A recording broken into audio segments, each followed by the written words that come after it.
Good evening, everybody. I'm going to call this meeting of the Board of Education to order. We are meeting as the instruction work group. We have no public comment this evening, so we're going to jump right into approving minutes. I move to approve the minutes from the instruction work group meeting dated October 6th, 2025. Second, Maya. Thank you, Board Vice President Pearson. All those in favor? Thank you, Board Member Mosner-Feltham. And I am sorry, your advisory vote. Lily? Aye. Yep. Yeah. Thank you. Motion. It's an impressive Walking in the building. Nicely done. We have a pretty jam-packed agenda this evening, so we're going to jump right into an update on our strategic framework. Board members are going to be asked to contribute to this strategic framework planning pretty intentionally this evening. So I will turn it over to our superintendent, Dr. Joe Gothard. Thank you, Chair Muldrow, members of the board. Cindy Green is going to walk us through an update to date with our strategic plan. I know our partners from RTI are also with us this evening. We're getting to the stage where, we've gone from this broad perspective of gathering feedback, centering ourselves on values, mission, guiding commitments, performance objectives that you helped us develop and approve back later in the summer. And now we're at the point where we are putting strategies together, strategies in place. And we want to make sure that the strategies and the work that we are doing is aligned with the expectations for outcomes that the board has representing the community.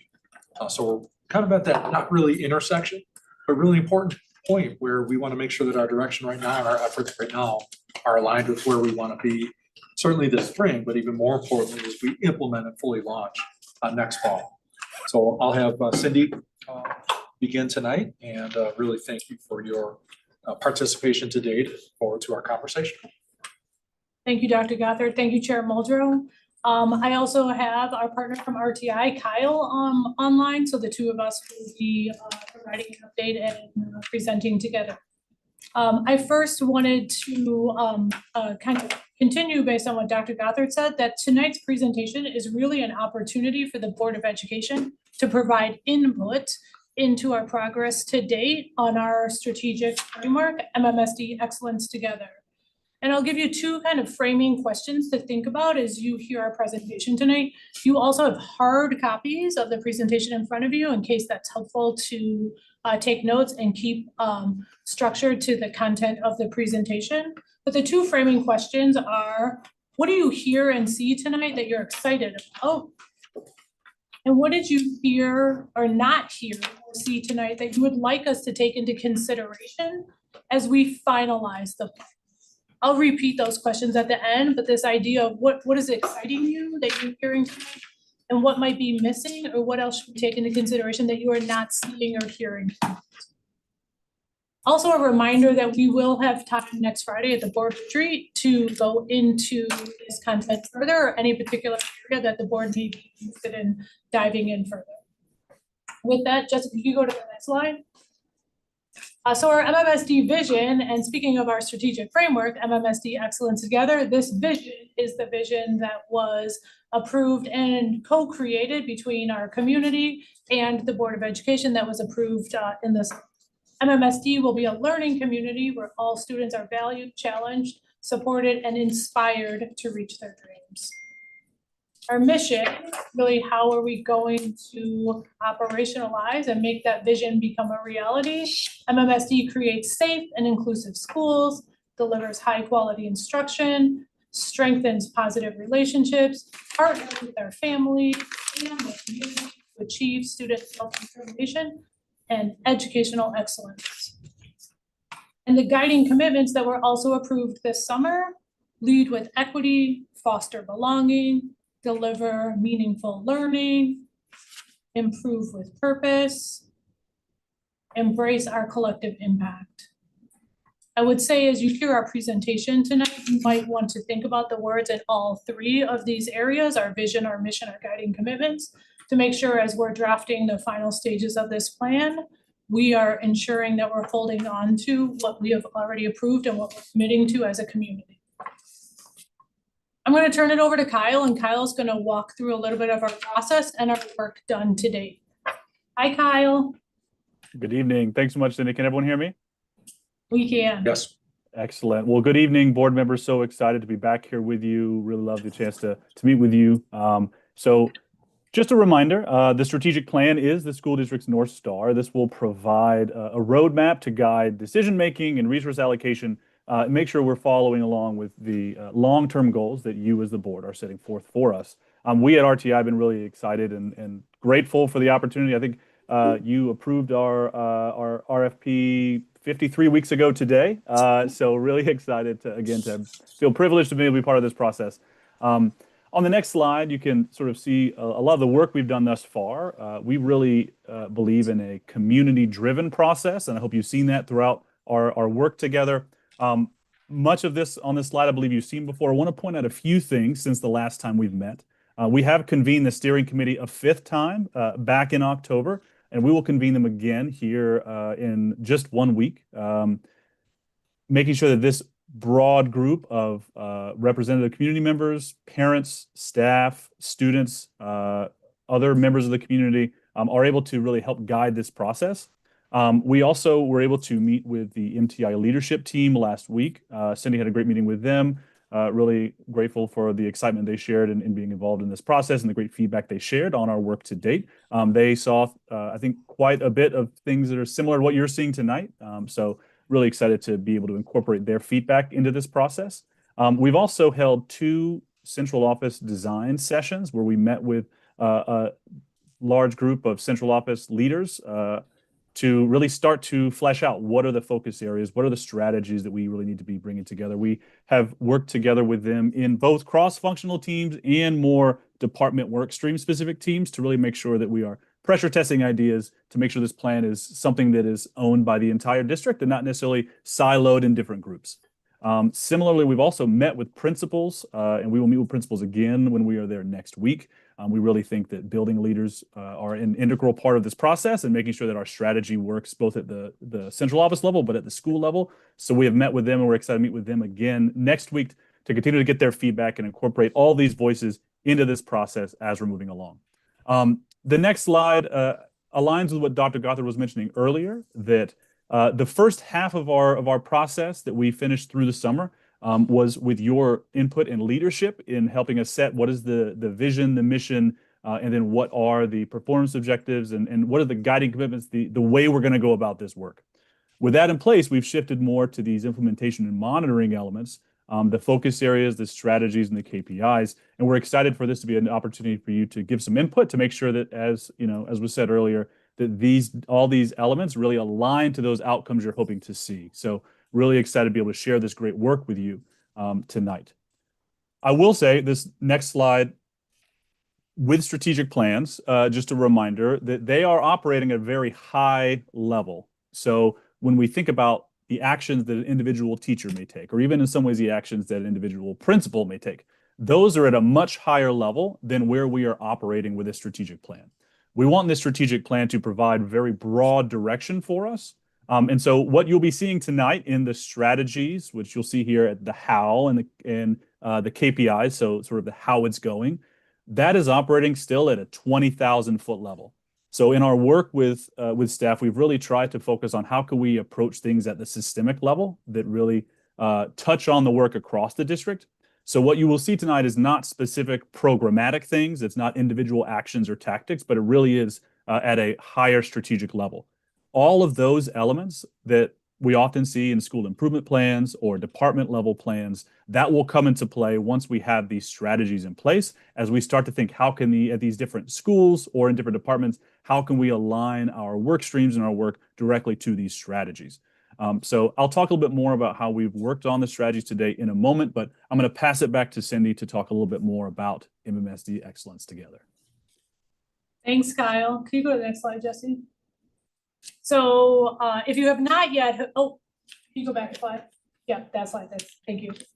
So if you've not yet heard, we have named our new strategic framework, the framework that will go into place next year, MMSD Excellence Together. And we were really intentional and thoughtful about these 3 words. MMSD is a reminder for us that this is about us as a community, our students, our staff, our families, all of us as stewards of this work. We wanted to ensure our name was there. Excellence was also very important, really thinking about unapologetically our focus for the highest standards for education for all of our students, how we think about ensuring that every student and every staff member are able to thrive, and how we are thinking about ensuring that excellence permeates throughout our entire district and in the work that we do, even on the operation side. And then together was really, really intentional to ensure that our entire community knew that this is part of our strategy, that we cannot do this alone as a school district. We need our community to come with us, to come along, wrap around, and ensure that together we are all going to achieve the excellence that we're setting forth into this plan. We wanted to make sure it was clear that it was shared responsibility and not just on some. Kyle mentioned that, I think, in terms of the way we've approached getting input along the way. We also believe that this name is a commitment to our students, our families, our community, and also a promise to be able to achieve what we set forth in the. Next slide, please.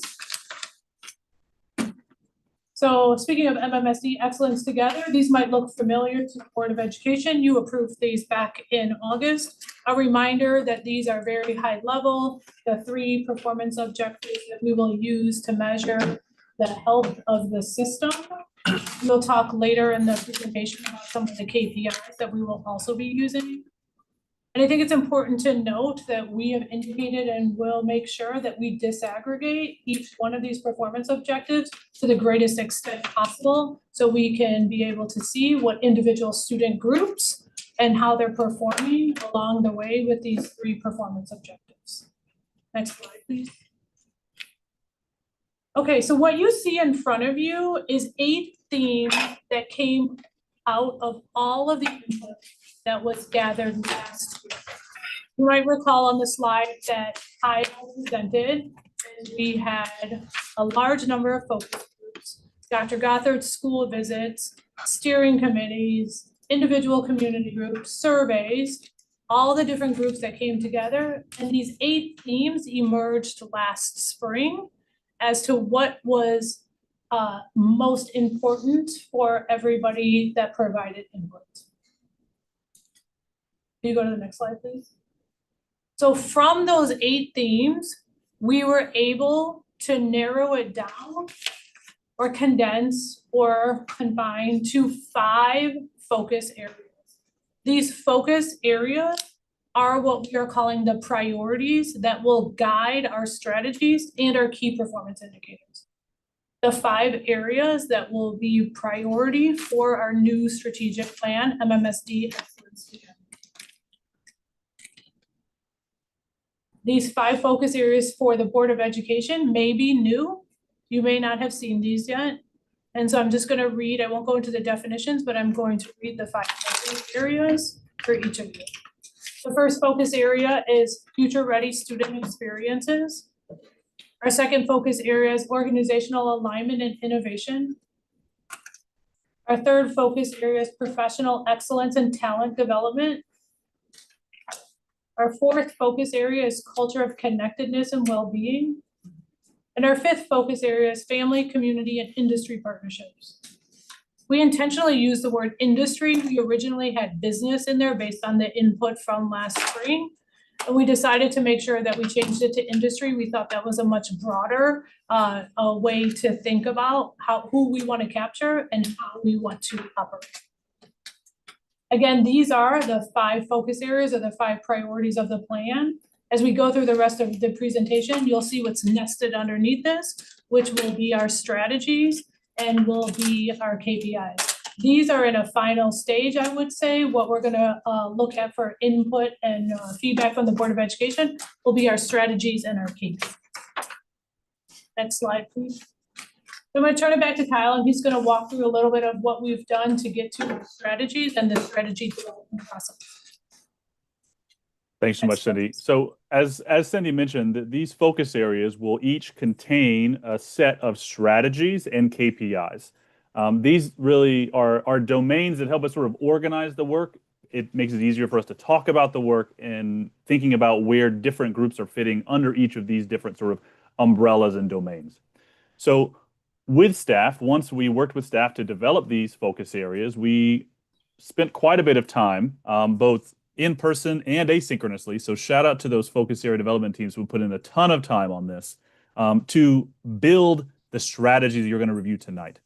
I want to make sure that we are on a level set here in terms of how are we approaching strategy, how are we defining strategy, and what are we saying are those characteristics of these effective strategies. So strategy here is the approach or the actions broadly that we're taking within a focus area to drive our progress. So I feel like I say this a lot, they are directional. It's not a to-do list, but it gives us direction for our to-do lists. We know that this is the type of work, the way we want to approach the work, and then we use that to sort of help us at either the department level, at the school level, at the classroom level, even in some instances, think about how are we working toward the outcomes that we want through this sort of organized and cohesive approach. It's how we're moving the needle. But again, it's not a to-do list, it's not an action, it's not a program. So when we think about what are characteristics of a strategy then, well, it needs to span multiple years and initiatives. It's not something that we think we can do in just 1 year. It addresses the root causes, not the symptoms. As you're looking at this this evening, I would encourage you to, we told our development teams, we want to be able to say, when we read a strategy, we can say in the first few words, what is the thing that we're trying to do? What is the root cause that we're addressing? So if you can't read a strategy and see pretty quickly what's the thing we're trying to address, then we need to work on that strategy some more. They also cross departmental lines and they cross school buildings as well. We want to make sure that, you know, this is not work that feels siloed in any instance. Now, there are maybe some strategies that feel like a larger part of the lift, maybe with a particular department, but we really want to make sure that we're not just saying that one piece of the work is only owned by one particular person or one particular department, because we want this to be a guiding strategy across the district. We need them to be anchored in equity. That's something we have talked quite a bit about in both in our community engagement, but also with staff about the importance of making sure that all of the strategies are anchored in equity. I'll talk about that more again in a moment. But it's, again, guiding, not dictating actions. And most importantly, it still needs to be aligned to the vision and the guiding commitments and the performance objectives that we have set here with the community and with the board's leadership.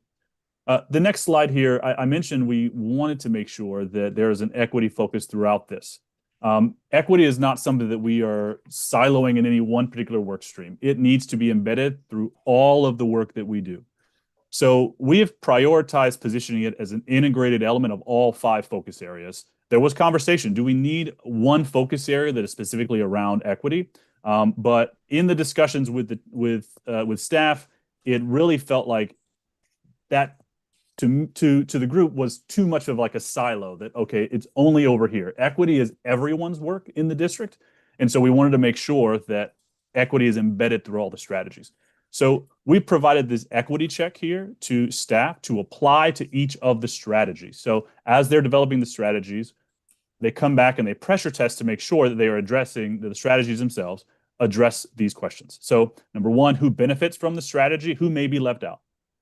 2, what barriers? So policies, mindset, structures, these are all very systemic things that we need to be addressing in order to drive equity across the district, across student groups. Are we disaggregating data to inform our strategy? Cindy mentioned we're going to make sure that our performance objectives as well as our KPIs, we are using disaggregated data to the greatest extent possible to inform our direction. And then finally, is this strategy shifting power or access? So these are the 4 questions that we have asked staff as they're creating these strategies to make sure that they are applying and asking themselves. So I'm really excited to pass back to Cindy here to start to walk through all the different strategies we have for you tonight. And again, I do want to shout out again the work that staff has put into this on top of all the work they're already doing, working asynchronously meetings and then meeting with us for full days and the RAI team, the work they've done for KPIs. I just want to say that it's been a huge lift, and I'm really excited about all the work that's gone into these. Thanks, Kyle. Jesse, can you go to the next slide? Before I talk about the content in the slide, I'm just gonna do a little bit of orientation to what to expect. First, I wanna just remind the board that these are draft. We're still in the drafting phase. Pens are still in hand. We're still working literally right now in terms of thinking through all of the strategies.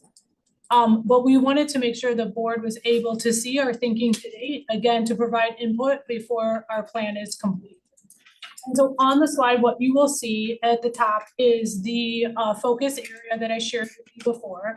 It's important to note that both the focus area and the strategies are adult-centered, meaning the things that we are thinking about as adults that we will need to do in the system in order to move and ensure that we move and meet our performance objectives that we set out. So the things that will help both directly and indirectly achieve our performance objectives.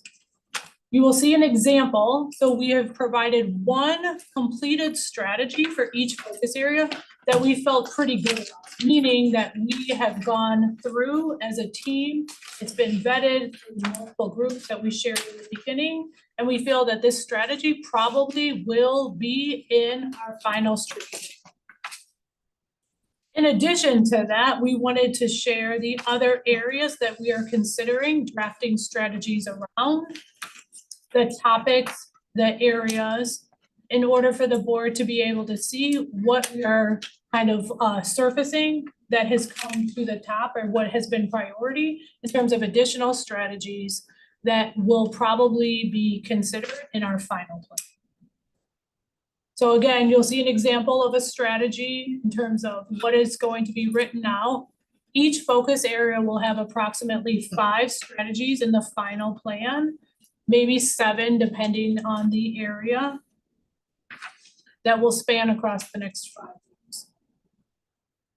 Any questions about the orientation of the slide before I go into each focus area?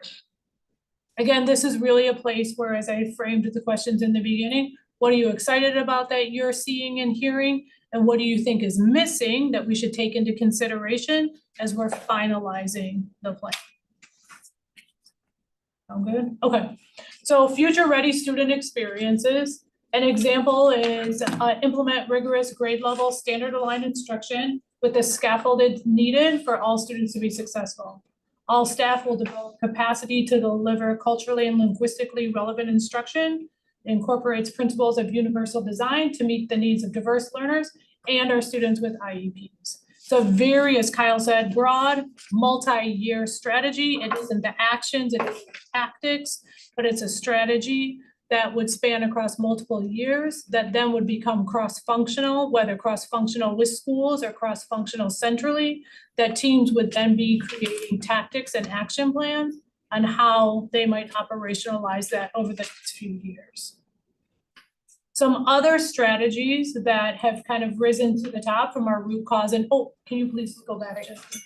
Some other strategies that have risen to the top through our root cause analysis, through data analysis, and through all the input that we've received to date is a strategy around literacy achievement and also growth. Similarly, a strategy around math achievement and growth.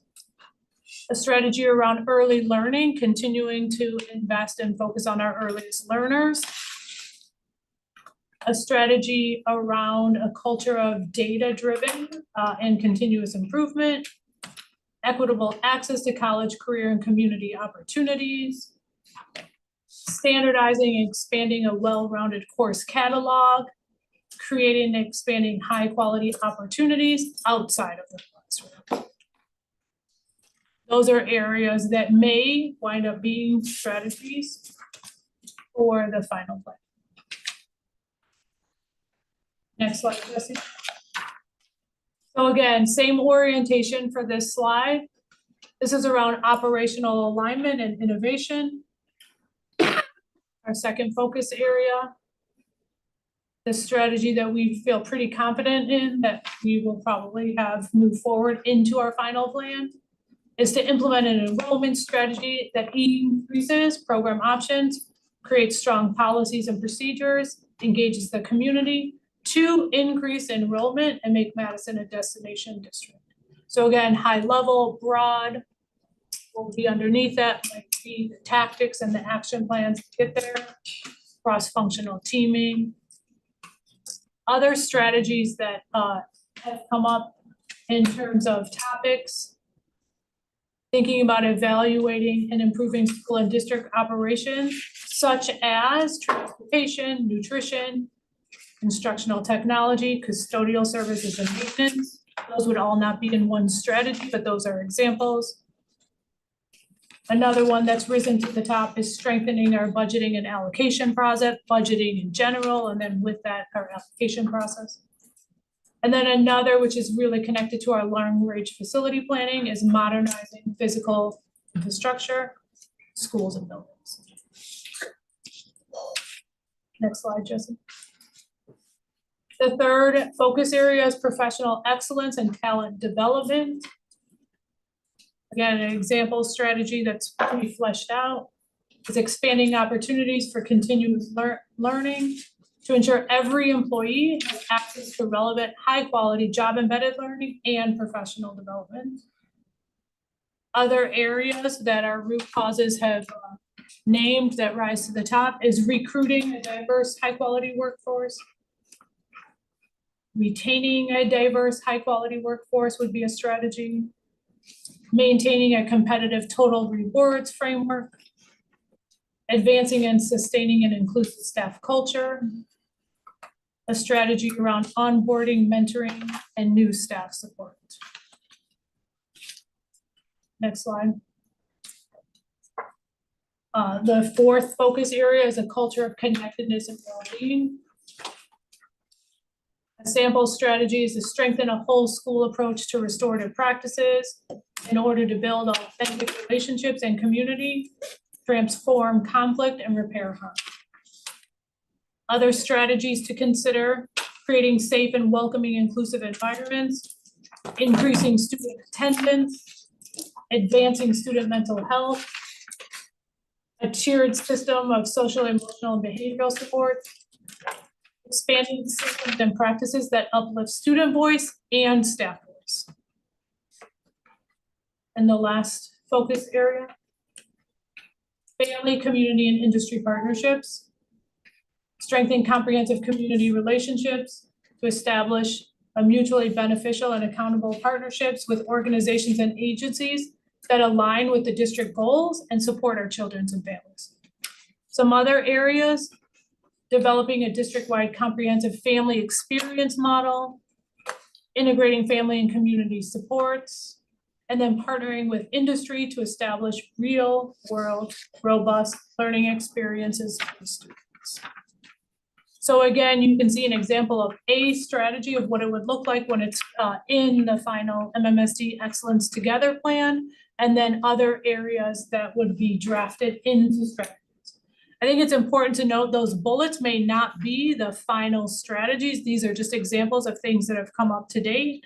And as we continue to work through our last rounds of input over the next month, that will help us both narrow and prioritize the final list of strategies. Next slide. So in addition to strategies, we've talked a lot about key performance indicators. These other measures that we are going to use that are going to provide a more holistic picture of our success. These measures that will help measure our progress towards our outcomes, not necessarily towards our strategies or implementation, but measure our outcomes. We've looked at KPIs that are aligned to the Council of Great City Schools, so the 80 largest urban school districts, public school districts. And we wanted to leverage the KPIs that the council requires, both because they're research-based and also it allows us to be able to measure ourselves against other like urban districts across the country. Like our performance objectives, the KPIs will be disaggregated with an equity focus to the greatest extent possible. A couple more things about key performance indicators before I show you the samples. They must be able to be measured annually. We will be reporting out on these annually. We believe that there will probably at the end be 3 to 5 per focus area. There's many things to consider, but we can't have just a laundry list of performance indicators. We also want to be thoughtful about what they are and ensure that it's something that we will be okay with reporting publicly. They will be reported on publicly, so we want to make sure what we end with are things that are public facing. They will either be ones that are polled and specific to central office and or schools or both. They have to be ones that we actually are able to pull data from, have a reliable data source to be able to use them. And they could be either adult-centered or student-centered. Whereas our strategies and our focus area are really adult-centered, the KPIs could be adult-centered or student-centered. Can you go to the next slide, please, Jesse? So what you will see here are examples of draft KPIs. These are ones that we feel pretty confident in, that we already have access to in our system. What you don't see how they align to each focus area yet, because we can't do that until we have our final set of strategies.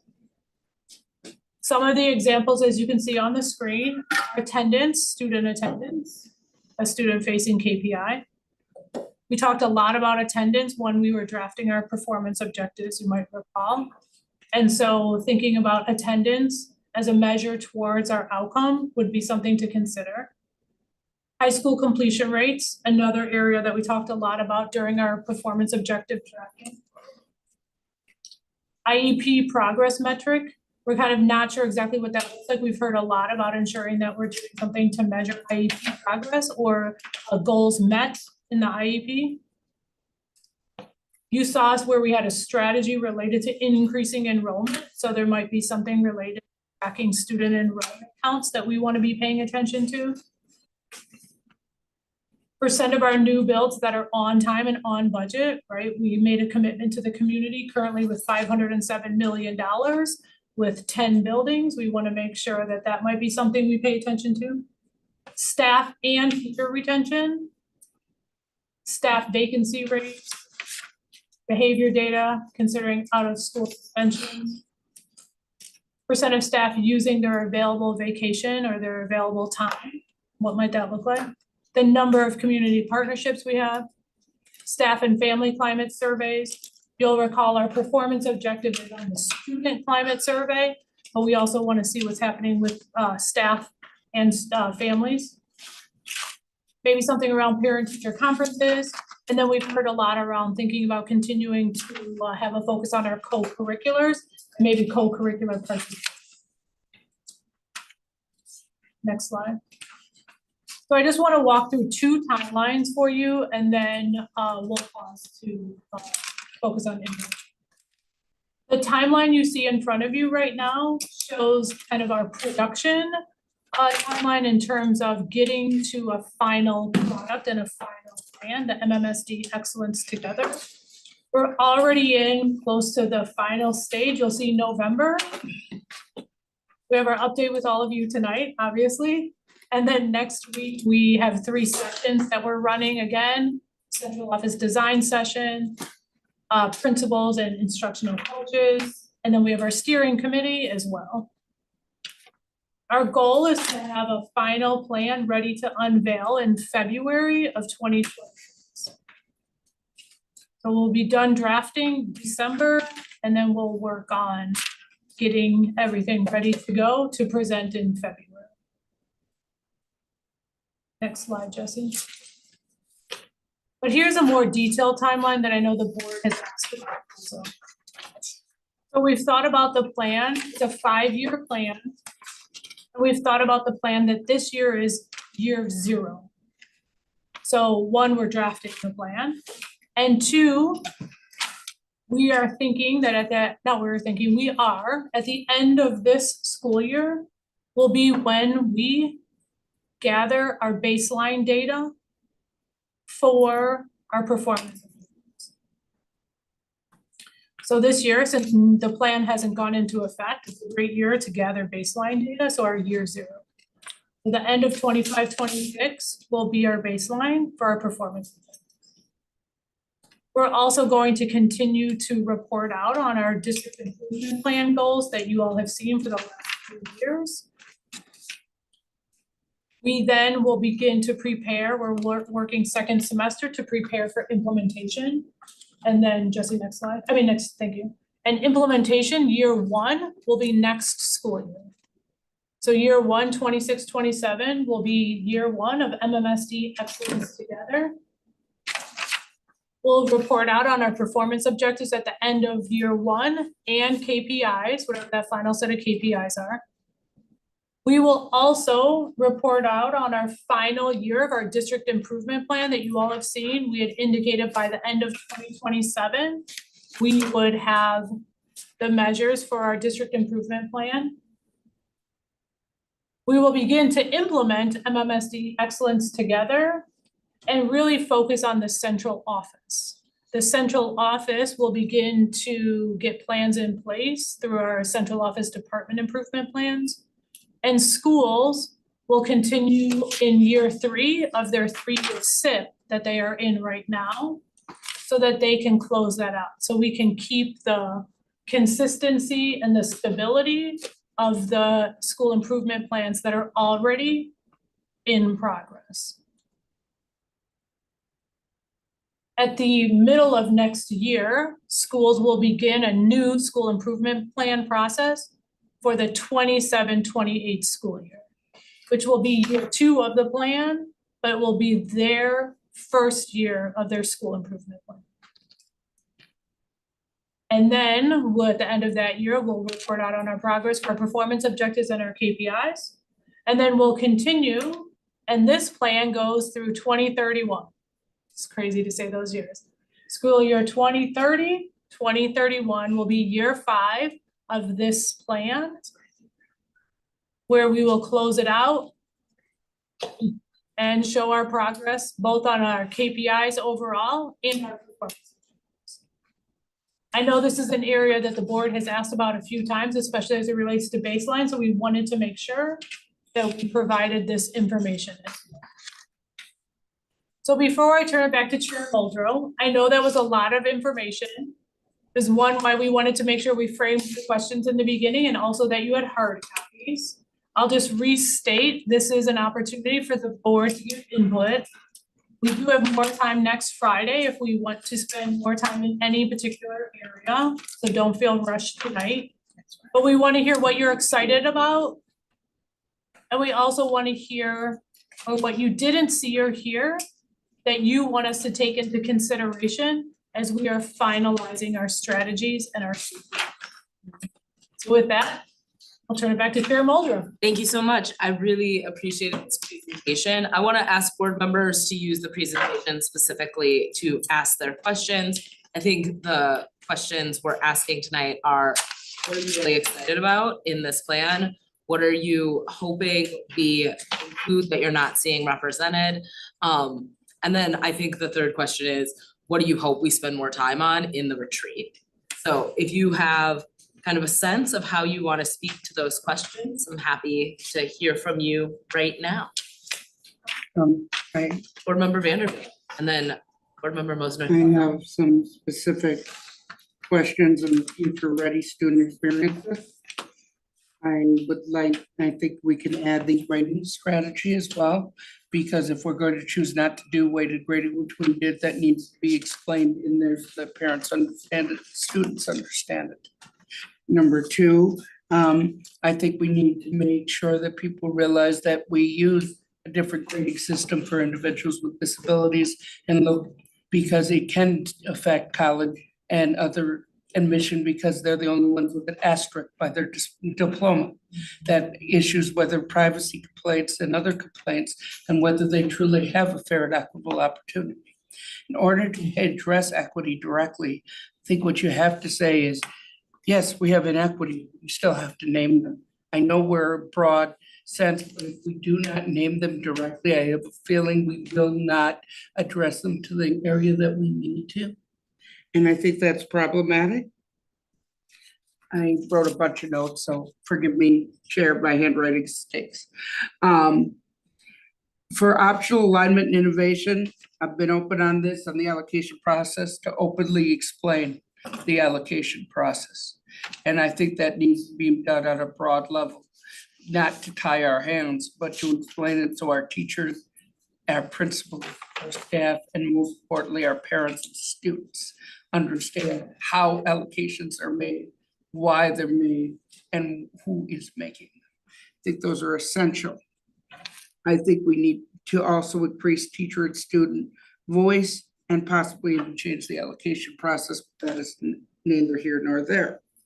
Now, on retaining a diverse, high-quality workforce, what I believe you are missing on that is numbers. What do you, I don't want a quota system, but what do you want to see? How do we measure progress in a diverse system? How many do you constitute diverse? Do we do it diverse specific class? Do we do it of specific race? Do we do it of specific knowledge? I think all of those could be done in a manner that is really, really helpful. With the KPI, for the connectedness, well-being, I know that I talked to TJ on this, that the trans guidance is being updated. And I definitely think that needs to be included with what's going on in this world. I don't think that's a short-term goal. I think that's necessary.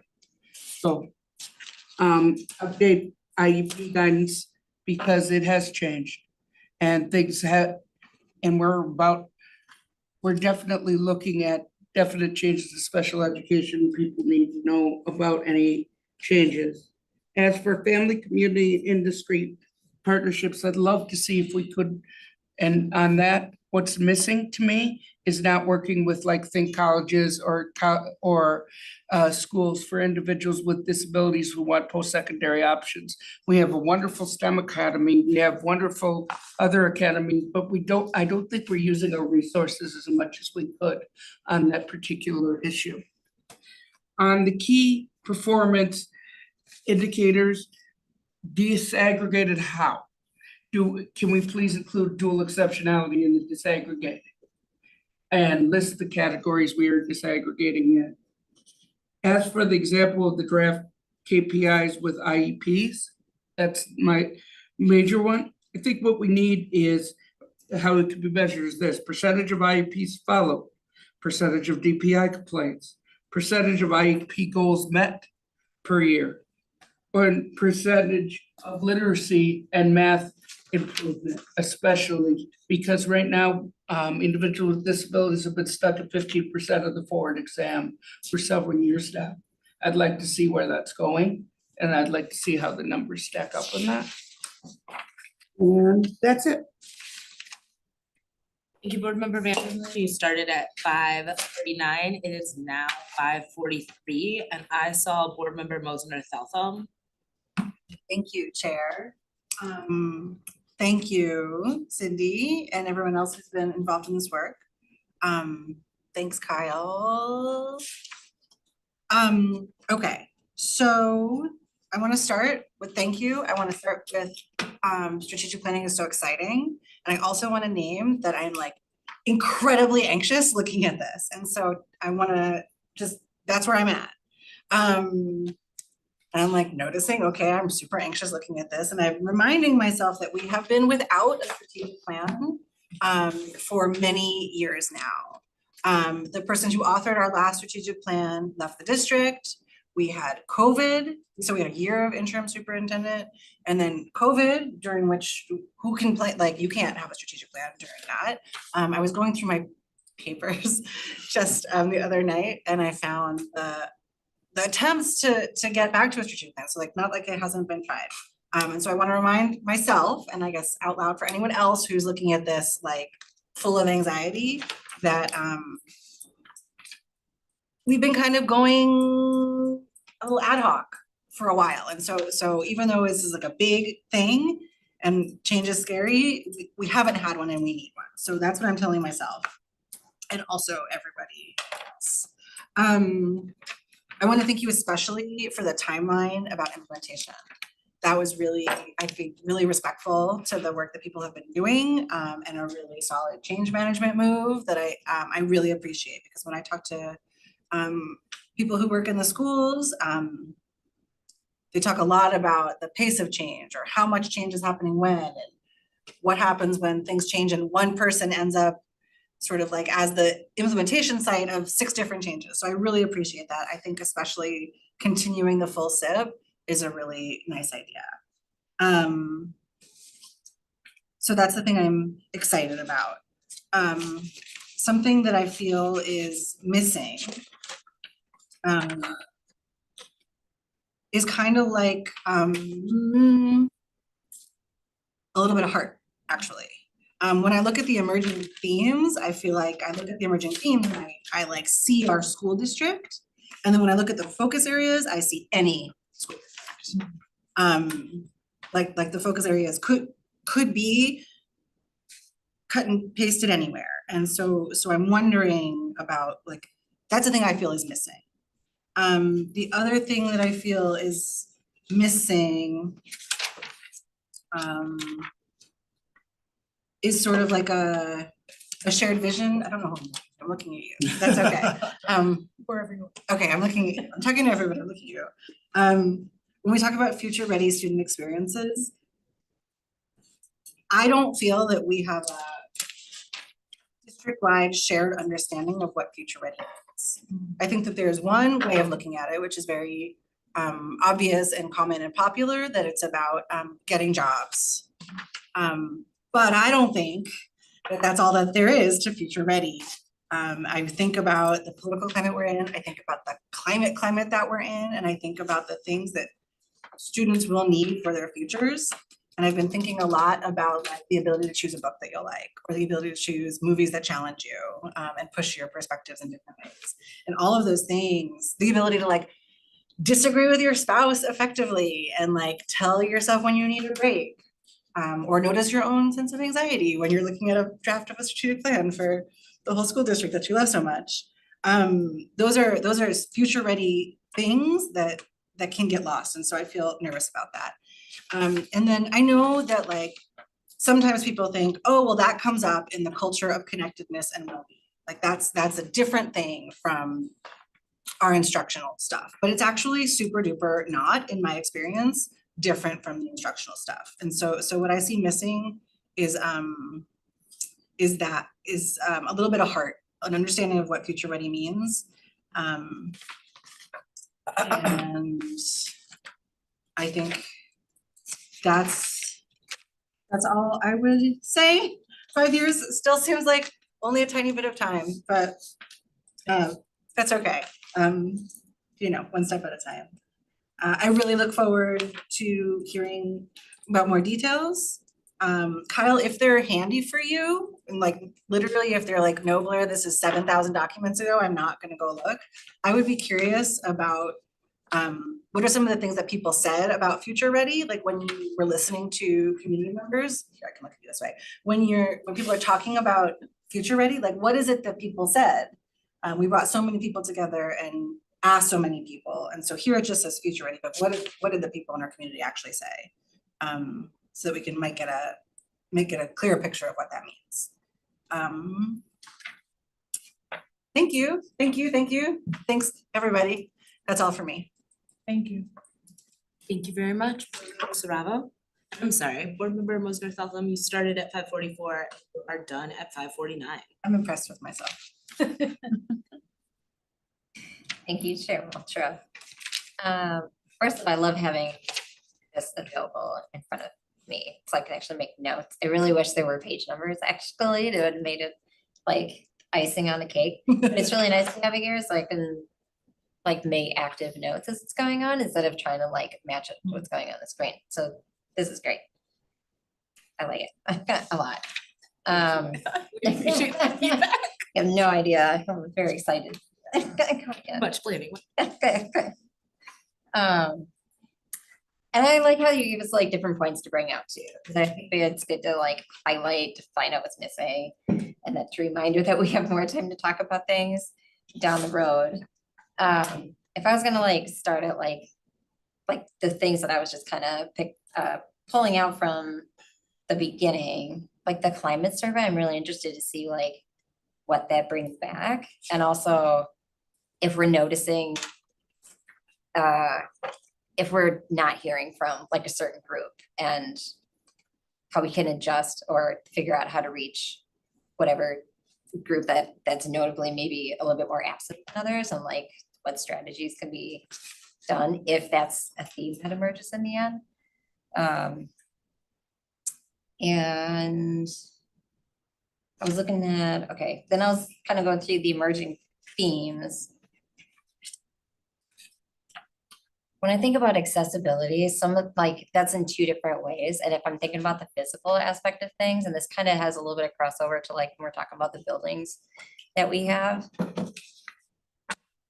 The doors that just say pull to open for accessibility drive me nuts because we're trying to create innovative ways for people to engage. And I see libraries, you know, if you go across the city of Madison, go to the library, they have many different ways of having a door open to make sure that anyone who comes to the is there.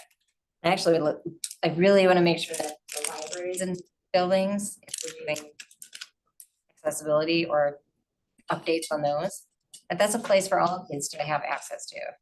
So I've heard from some kids that can't actually use the pull door or something like that. Like that's a community learning space. I want to know what we're going to do in order to make sure that we don't have students that have to find another person in order to open a door to the library, because that's a student learning, should be a student learning public space, but they shouldn't have to do that. I wanted to maybe think about in that emerging themes, it says other notable passion points on there. I would think about the part where it says culturally responsive and anti-racist curriculum policies. I personally also would like to include anti-ableist in there, just because I think that kind of runs along the notes.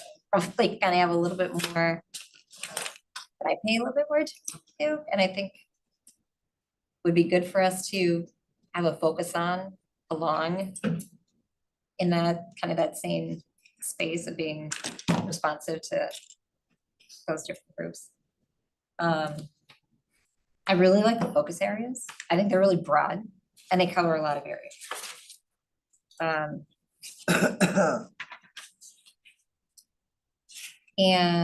what am I done here? Be excited about. Let's see, give me good points to shoot for. The includes the universal design that incorporates the principles of that. I'm really wondering what that means, because I know that we have ICS right now, but I just don't think, from my experience, I just don't think it gives us a good baseline. And I don't think it offers a structure that crosses grade levels for educators, like has a tool and a strategy I just don't see it. And that's from my experience as a parent and from being a parent who's highly involved and listening to teachers and things like that. I really want to see if we're going to focus on that, like what does that do? And what doors does that open? Doors. Let's see. Equity check, I was thinking about that for like extracurriculars. Like, is there a way where that has a nice crossover in there with some of the conversations that have been happening recently in the extracurricular space? Got notes all over the place.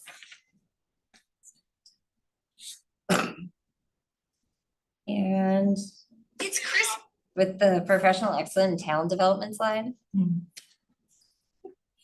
I don't know when the last time we talked about this. I'm not sure if that's going to include like what is our connection to UW and like having like teacher students around. Like I don't know what that looks like, but I think that's I know that we have done that in the past. I don't know where it is right now. If you want to get kind of a check-in on like what does that look like? It's I was like when you say onboard mentoring and key staff support, like, I don't know if that's covered in there. So when I think mentoring, I'm thinking like within the district, and then mentoring can also happen with that kind of relationship too, where you're getting potential future students that might come into our district in there as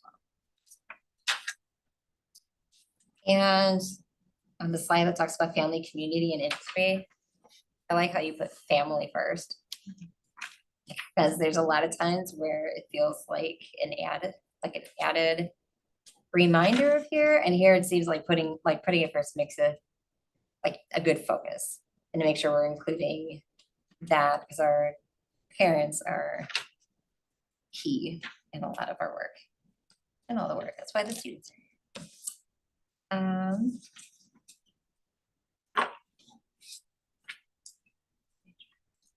Oh, and at the retreat, honestly, I'm looking to seeing just incorporating the UDO, like what is that concept? What does it look like that's different than what we currently have?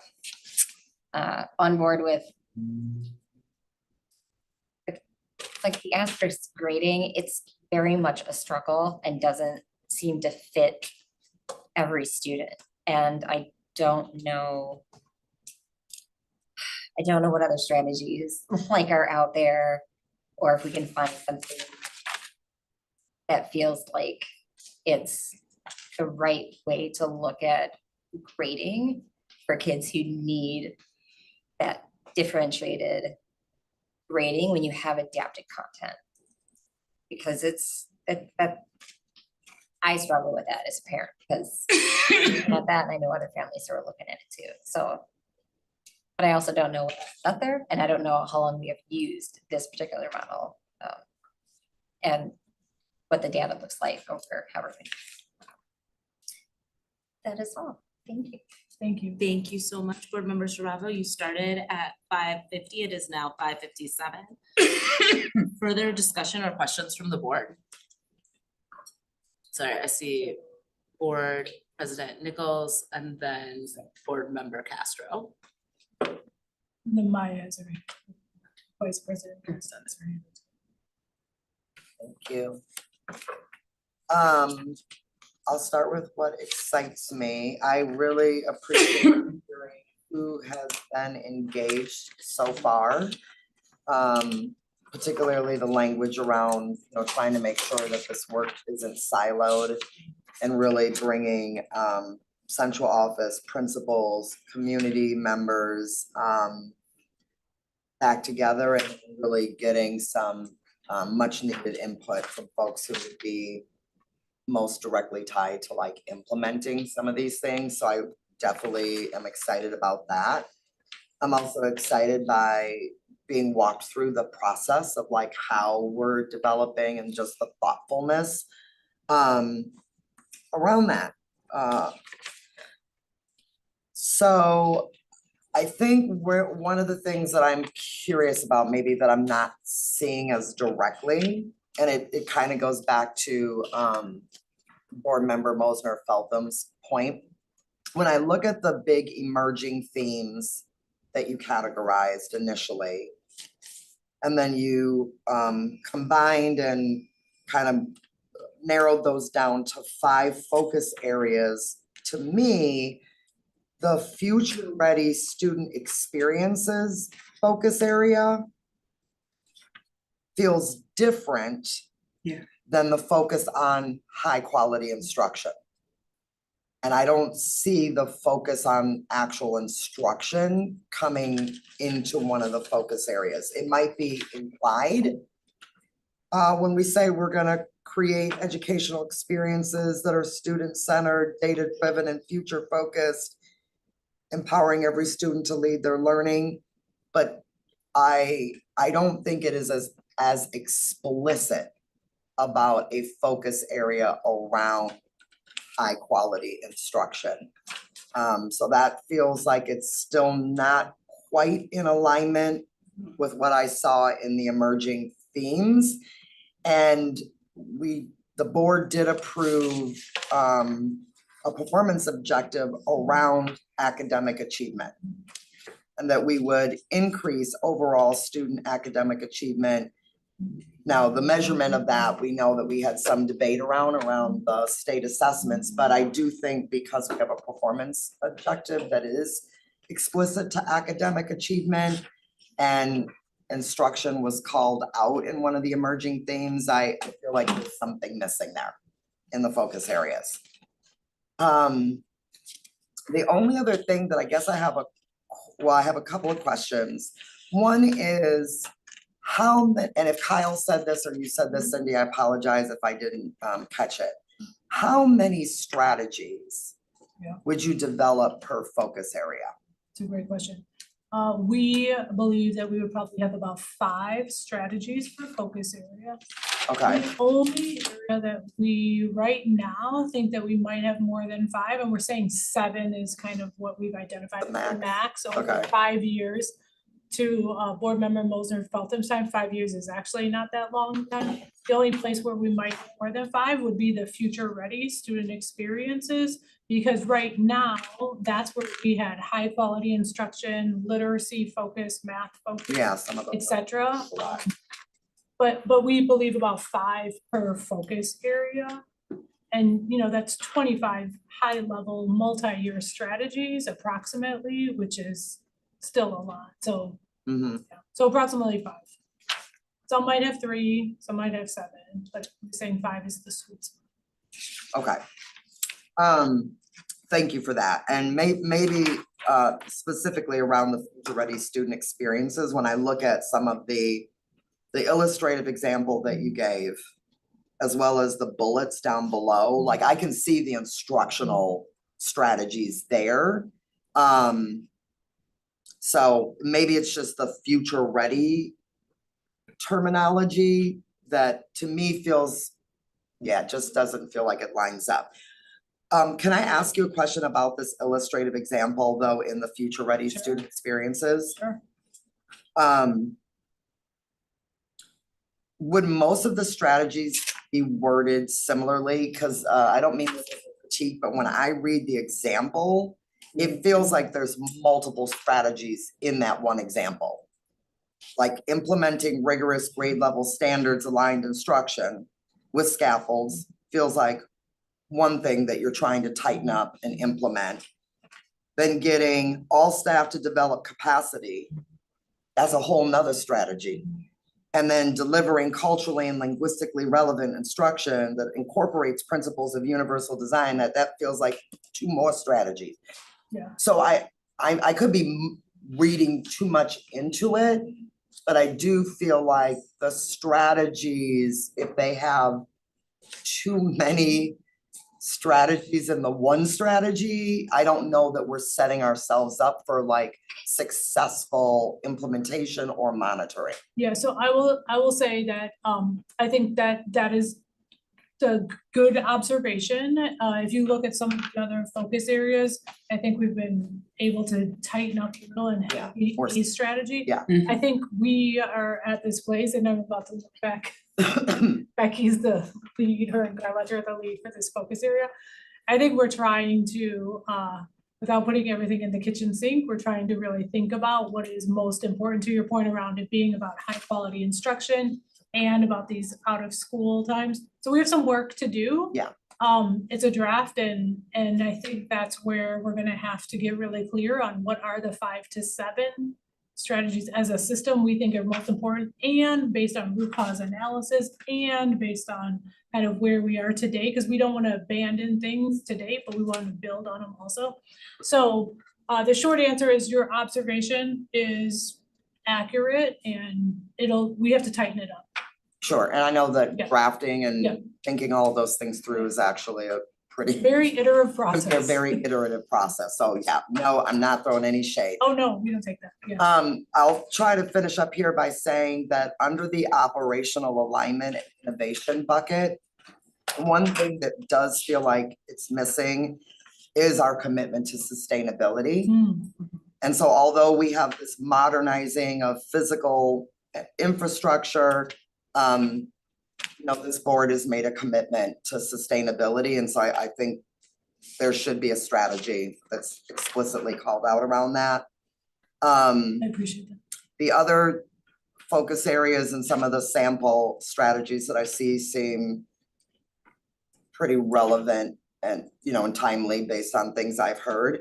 One of the things I am wondering about in the KPIs, and I know that you all are still working those out, is I do wonder around this idea of like creating more experiences for students and opening more doors for students to be prepared for any amazing life after MMSD. I wonder if maybe there could be consideration of like a KPI around the number of cohorts of students who have enrolled and completed some of our, what do we call them, like our new,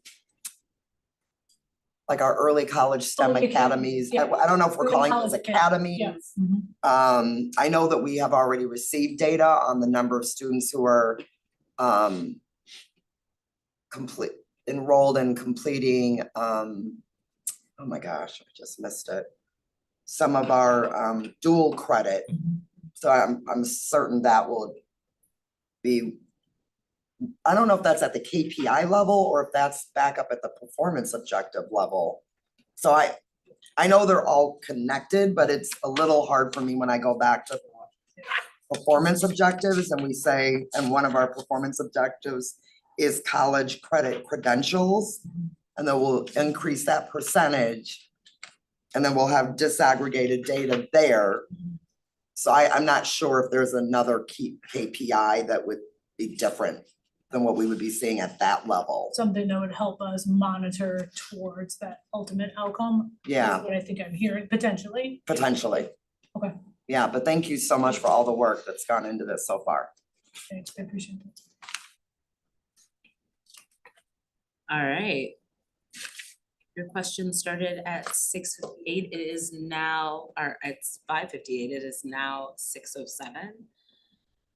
Board Member Castro.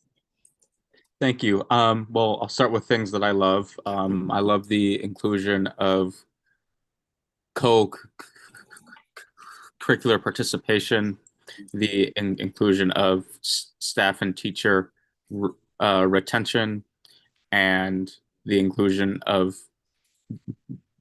behavior, particularly the out-of-school suspension rate.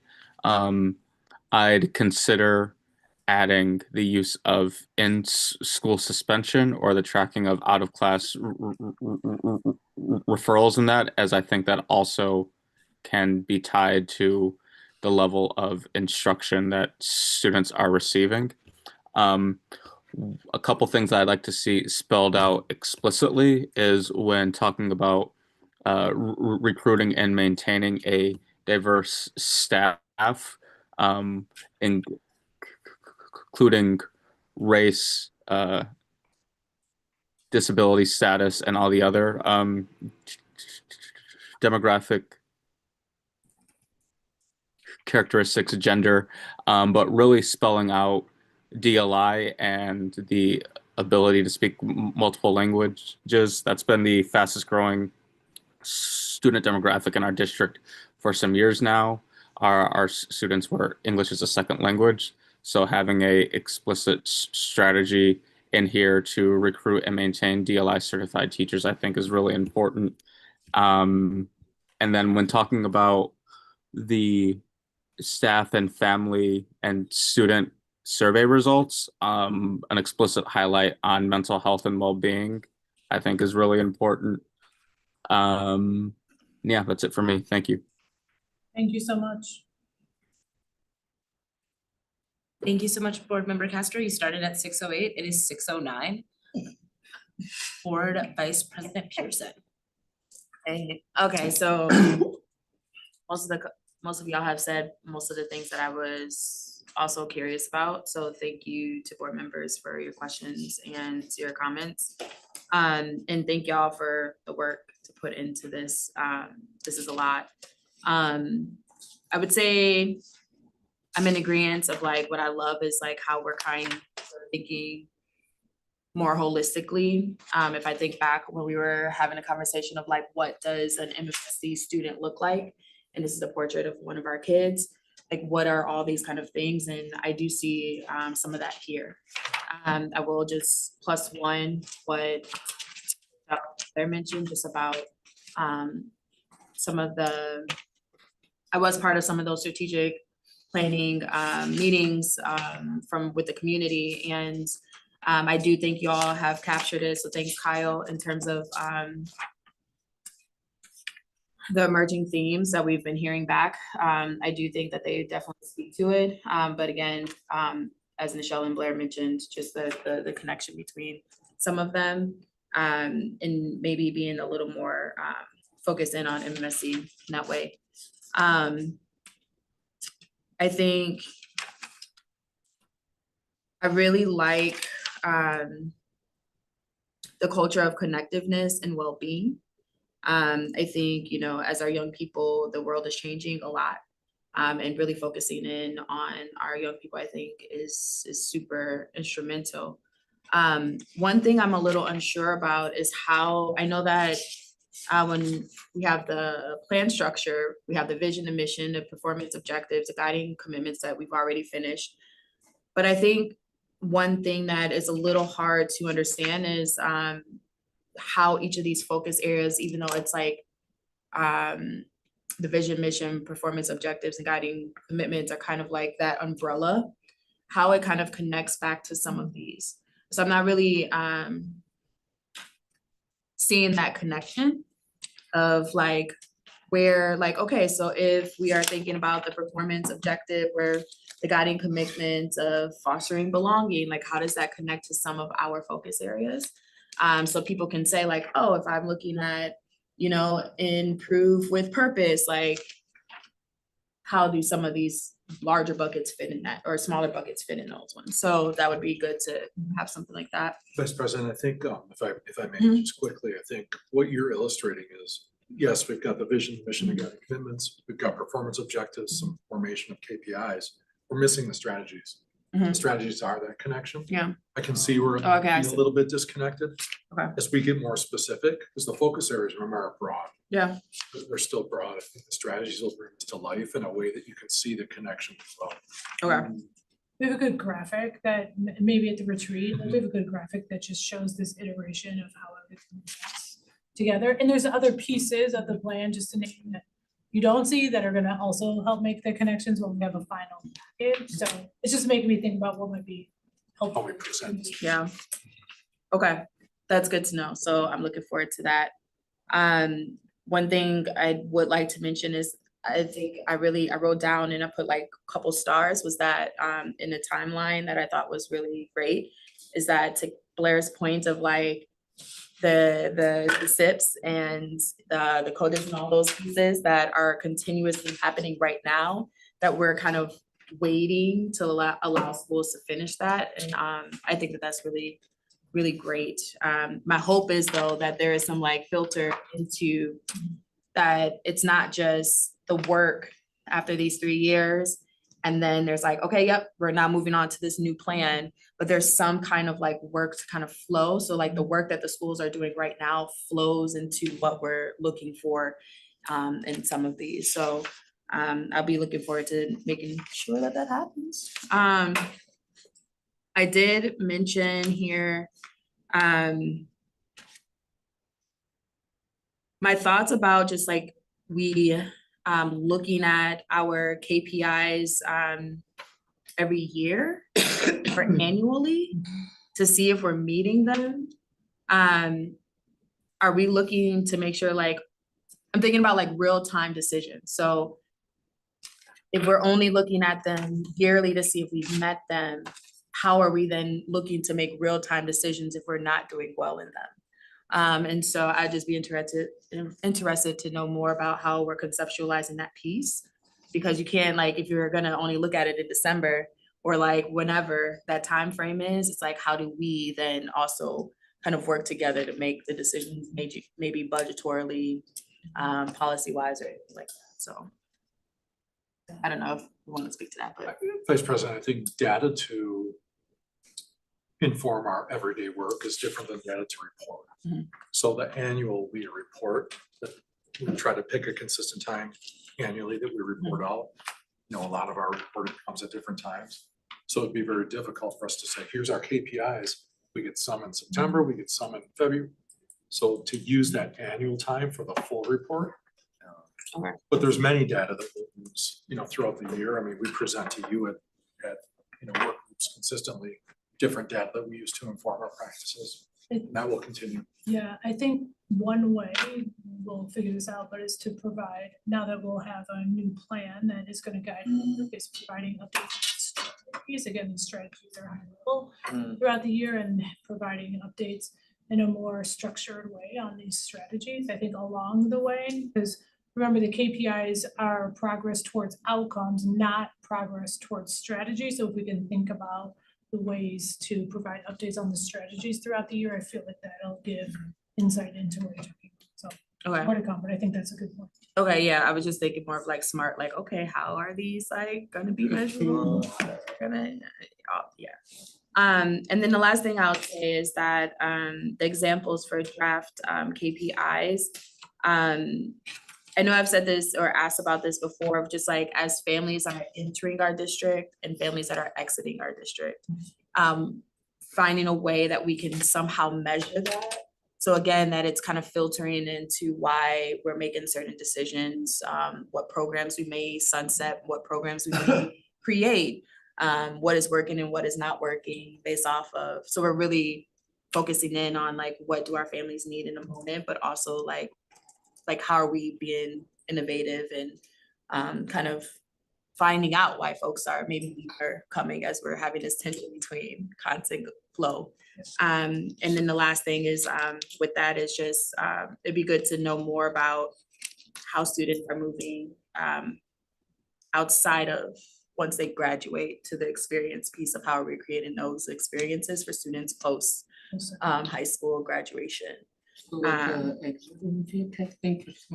I'm Maybe, just trying to yeah. imagine in my head, I wasn't trying to cut you off. No, it could be, but I'm also thinking of like, you know, I know we do have the data from when students go to college, like the National clearinghouse dating data. And so like, I understand that, but then that doesn't give the full bandwidth of like the experience that students are having that are not going to college, but maybe going straight into the workforce.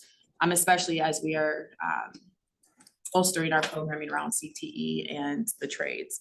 Like how are our children actually utilizing their experiences at MMSD to broaden their horizons. So I don't know how, again, to create a KPI around that, but I do think that that is an important piece for us to somehow measure. Thank you. So that's my last piece. Thank you. I have added myself to the stack. I want to make sure we get a chance to include Lily if she has questions, and then we're gonna go back to Board President Nichols and then Board Vanderbillen. You started us and you might be our last speaker as well. That's kind of cool. So I really, really appreciate this presentation, in part because I think there are so many things that are not in the presentation that inform the presentation that I feel really confident in. And I think that demonstrates kind of a more fluid approach to communication around what our goals are, and a more holistic approach to where we are as a district. I really appreciated seeing math and literacy and those outcomes for our young people emphasized and highlighted throughout this presentation. I really appreciated seeing kind of an intersectional analysis to equity championed throughout this presentation. So a really expansive, broad and inclusive version of equity that I think allows for us to examine bias based in gender, bias based in race, bias based in sexuality, bias based in ability. I think we get to have a more nuanced conversation because we're having a more broad approach than I've seen us have in the past. And that's really exciting to get to think about. I really appreciated that there was a honing in on our educators, and I think it connects to our mission statement, the idea that we deliver high quality instruction and that's really rooted in supporting our educators. I love that we're emphasizing our principal feedback. I think our building leadership is so important to the stability of our staff, and I think getting that buy-in is tremendously strategic in terms of how we are approaching this work. The thing that I actually thought was missing really surprised me, which was I loved that we had the enrollment goal in there. I think that in the past, we've had a really passive approach to enrollment. And I think saying we wanna be a district that people send their kids to and we want to see our district grow and expand with this city is very, very important to the long-term success and health of our community. That being said, that part felt like it wasn't there. And so that is kind of my question, and I'm wondering how this, it's kind of like all the things we're juggling at once, like how does this strategic plan speak specifically to our studying of our attendance area, and to our potential to expand the district. So I see we talk a lot about updating our facilities. We are building new facilities, which is tremendously exciting. But we haven't talked about additional schools as the district expands and grows. I know that we're having a slight change in enrollment this year, but I think in terms of our long-term trajectory, this is a community that's growing and a district that's growing. And so I want to talk about how that fits into this plan. I think Chair Muldrow, between the enrollment team and the enrollment strategies that we are working on right now and are building for the future plan, we'll be able to bring back a more clear, robust focus area under that particular focus area of operations and innovation.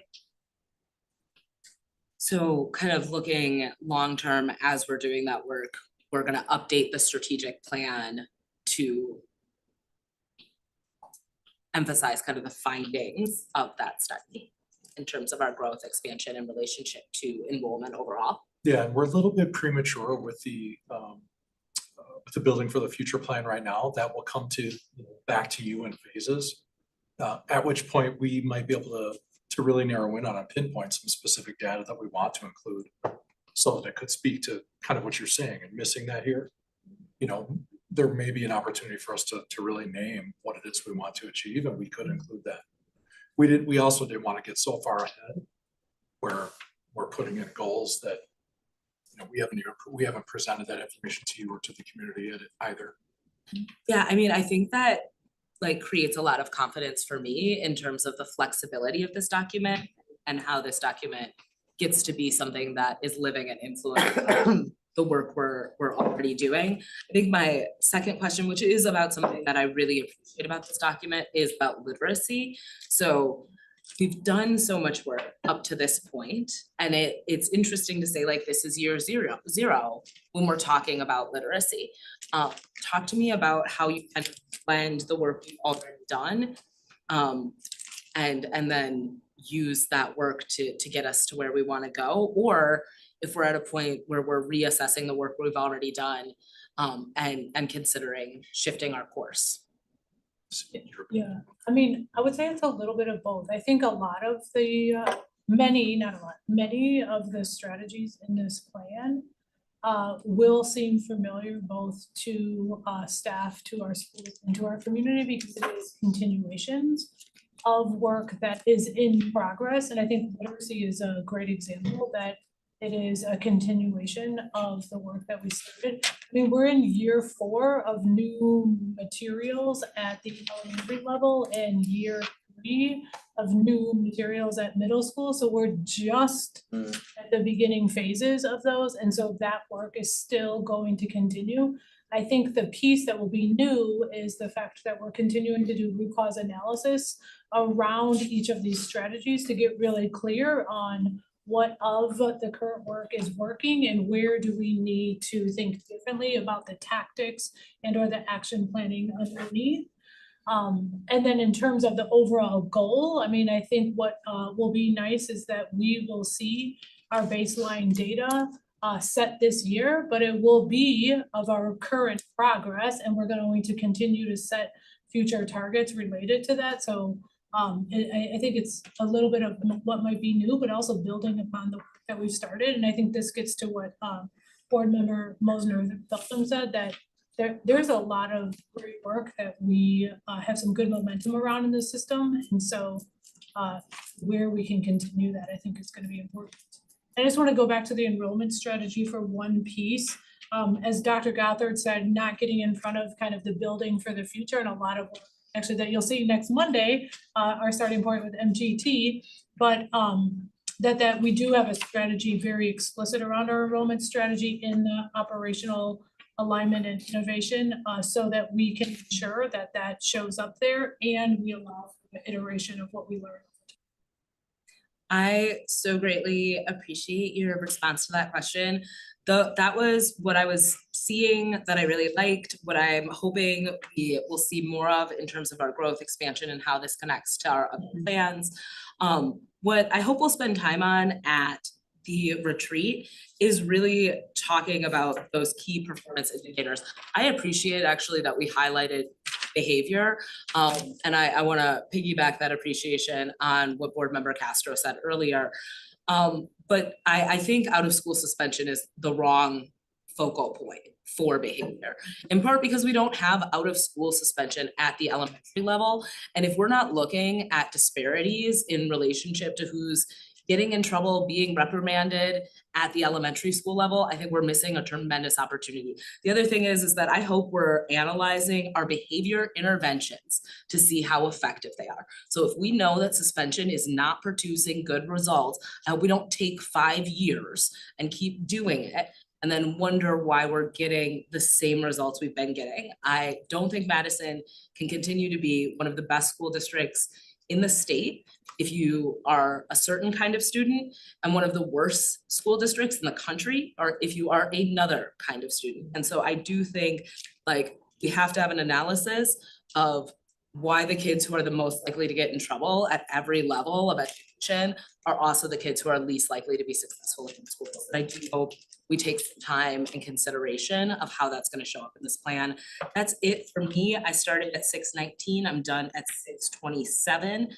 And we will now hear again from Board President Nichols. Okay, thank you. I hope mine is quick. So the one thing I forgot to mention that I appreciated was seeing that there was an equity check. My question for that is, what's the process for that? Because the questions that are listed are pretty standard on any equity tool. It's who's answering the questions, who's actually, how have people been engaged in answering the questions? I guess I'm very curious about how the equity check is actually applied to each of the strategies. So Kyle, you want me to start? I don't know if you're even with us anymore. If not, I'll start. So 2 things. One, when we have our final drafts of strategies, we have a process that each focus area team, the team is going to go through, and we have a rubric, for lack of a better term, for them to use to check against the rubric in terms of what they've indicated in the strategy. Then in addition to that, we have a small team that is going to double check that and see if we have to make adjustments to ensure that equity is living in all of those. And then next week also, we have our steering committee that will get a chance to, and remember that 80 group member is really that group that we've kind of anchored as leading some of this input and feedback.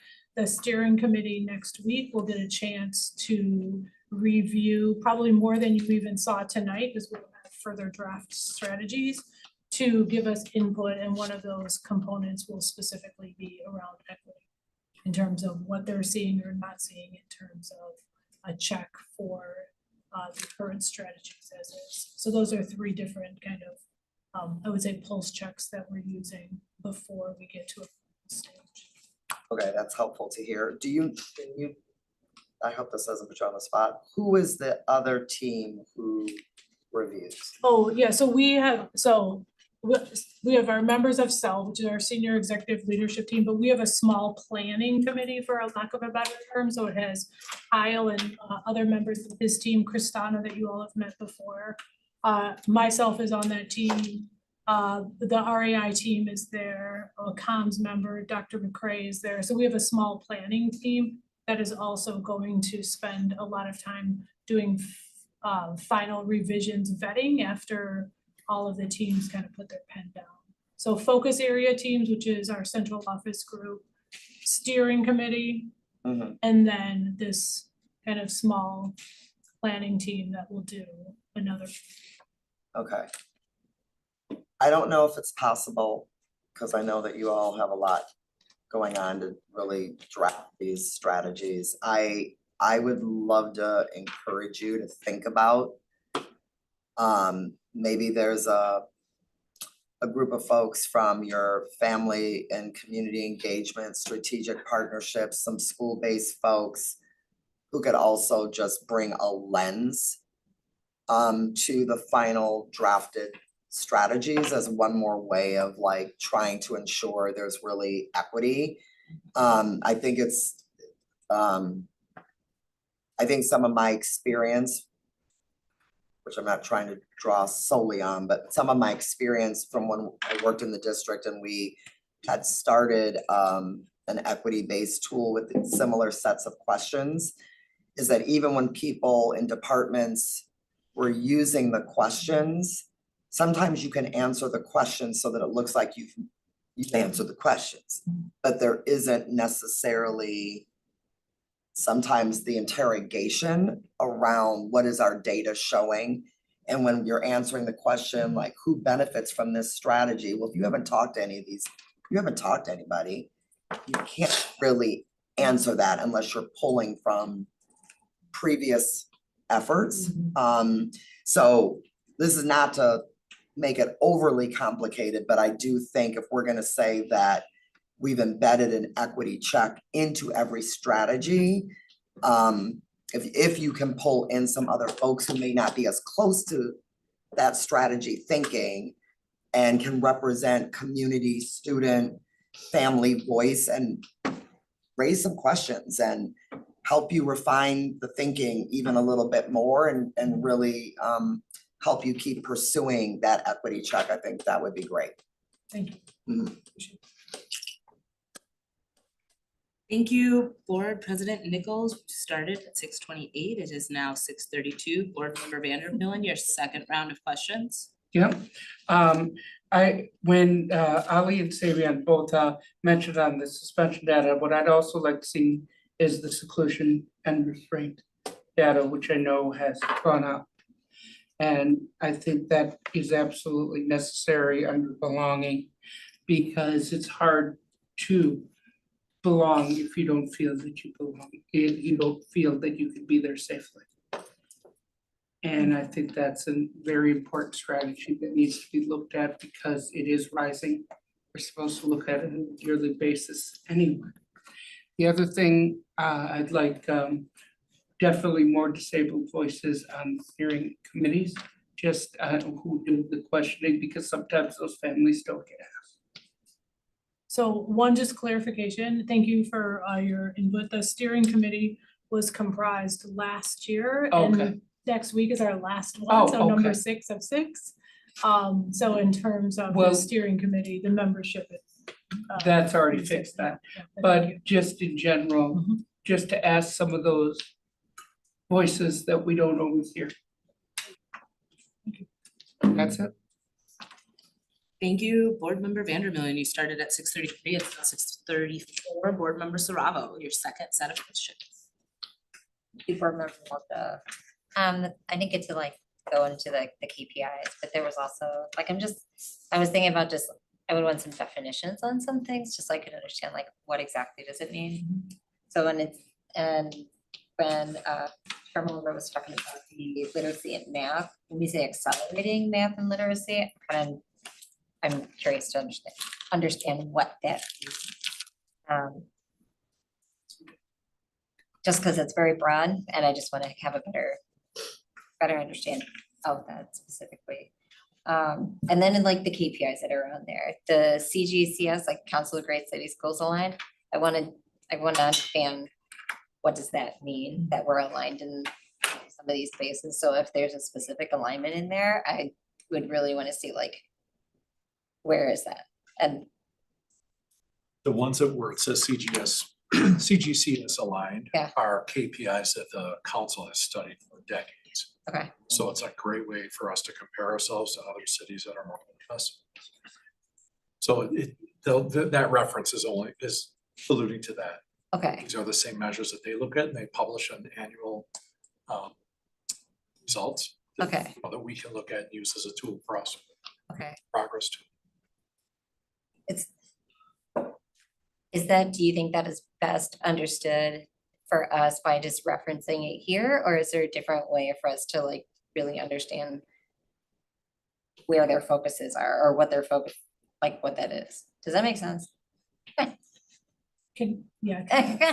So two things. One, the example list that you saw Yeah. was just a set of examples. And if the reference was specific for the board to know that these KPIs also are ones that we will be measured against the other 8 school districts that are part of that, so that we not only will be able to be reporting out as a school district and showing our own progress, we have opportunities to have some of those measures to be checked against the other 80 school districts, so we have another way to look at it. I don't think we'll reference them as is like that in the final draft. The second thing I wanted to note is we are going to have a glossary or the thing of terms within our final product. We've heard that a few times, so I just wanted to name that the first one. That is really helpful, and I think that was getting at what my question was. I just didn't really know how to ask it. And I think the last thing I was thinking about, because again, so there was the times in the past where we were talking about the bills that are on time and on budget. We don't know what budget is gonna look like when there's tariffs and all those other things at play. So I know that is something to be keeping a high focus on that as well. Out of that specific group. So, thank you. Those were the only things I wanted to bring. All right, you started at 6:34. It is now 6:37. If there are no further Lily questions. has- Oh, I'm sorry, Lily. Thanks, y'all. Lily, the floor is yours. Thank you, no worries. First, I just want to say I really appreciate you guys addressing equity and that being such a big emphasis in this. And I also really appreciate in the culture of connectedness and well-being, you guys addressing well-being as a focus criteria, including mental health, and then like social, emotional, behavioral supports. I think that's really important for students and especially just throughout the entire district. It's a big priority. I was wondering if you could expand just a little bit on how we plan to address student safety in the strategies, not only creating those safe environments, but also ensuring that the students feel safe in schools, just to like specify on that. Yeah, I think that is a really good question. I would say the conversation around both physical safety and psychological safety have come up multiple times. And I don't know where to land explicitly in the plan. I'm guessing that it will show up in the culture of connectedness and well-being, as it's in the definition. I think what I would say is I just added 2 places that are missing that we want to consider. I'll take that back to the team as an area of consideration. I know that that also came up in our themes, those 8 themes from last spring as well. So it will be in the plan in some capacity, but again, not exactly sure, and probably that culture of connectedness and well-being. And I think both psychological and physical safety. So Yeah, and Lily, if I could add, I think great questions, great observations. We have to be a little careful not to have too broad of a strategy because safety is very different, school to school, grade level. For example, right now, we have some students who don't feel safe walking to school because of their route. That's one example of safety. And others, we have students who may not feel comfortable using the bathroom because of things that have happened in their school or that there's fear there. So we have got to get really good at meeting with our school communities and understanding what does safety mean in the school community. If there are threats throughout the district, then it can become a district emphasis. But I also want to make sure that we can address what's local to our school communities as well. I hope that makes sense. Yes, it does. And thank you for addressing my question. Thank you for asking a tremendously important question. Really appreciate that we got to hear from you this evening. If we do not have further questions about this area, I think we're ready to move on. We are ready to move on. One thing I'll just say, thank you for all of the input. We will take it all into consideration as we're in the final stages. We look forward to talking about it potentially at the retreat and seeing the final plan in February. Thank you. All right, so Jesse, would you do me a favor and pull up the second memo? You have this in front of you. I'm gonna invite other team members to come up, Becky and Quinn. So along with myself, Becky Kundert, as you all met before, is the Senior Executive Director of Curriculum Instruction. Quinn Marks is our Director of STEAM K-8, so Science, Technology, Engineering, Arts, and Math. I'm going to provide a little context and background, and then I will turn it over to the two of them to walk you through this memo on math and our request for proposal. So you might recall, those of you that were on the board or watching as a community member, a few years ago, we adopted new literacy and bioliteracy materials at the K-5 level and at the middle school. We felt that there was great success in bringing the board along the way throughout the process so that the board was well aware of where we were with reviewing of materials before they had to make that significant investment through a consent in the springtime.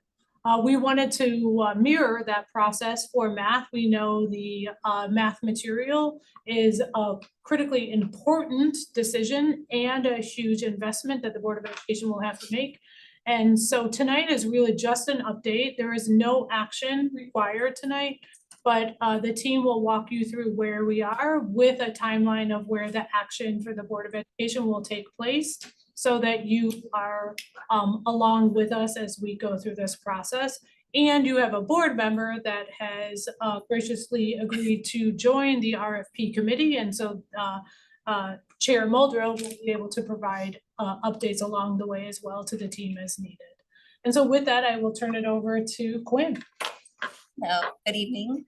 My name is Quinn Marks, and as Cindy mentioned, I am the K-8 Math and Science Director. I'm new to supporting middle schools this year, but I've been the K-5 Math and Science Director for the last 3 years. You have in front of you the comprehensive memo providing an update on the K-8 Math request for proposal, which I'll refer to as the K-5 Math RFP for new core instructional materials. As Cindy mentioned, we did have a successful RFP process with the K-5 and 6-8 adoption of literacy and bioliteracy materials, and intend to mirror that process. I'm going to provide a high-level overview for you of the update, and then we'll address any additional questions that you may have. During the 24-25 school year, we formed a 4K-12 MMSD math task force. And as you might recall, we had a team member here sharing about that initial work at the instructional work group meeting last May. Since then, the MMSD Math Task Force has adopted a new 4K-12 math instructional vision, and we've updated the math course pathways to build greater coherence and consistency across all of our schools. As a result of the task force's work last year and a review of our current math proficiency data, the task force has also made the recommendation to procure new core instructional materials for K-8 mathematics. Our current elementary instructional resource was adopted in the 2016-17 school year and published in 2012. The publisher of this resource recently released an updated version with significant improvements in usability, instructional support for equitable math teaching practices, and culturally responsive content. Our current 6-8 math materials were adopted in the 2015-16 school year and published in 2013. These materials are no longer supported by the publisher. By the time new materials are adopted at both elementary and middle school, both of our current resources and by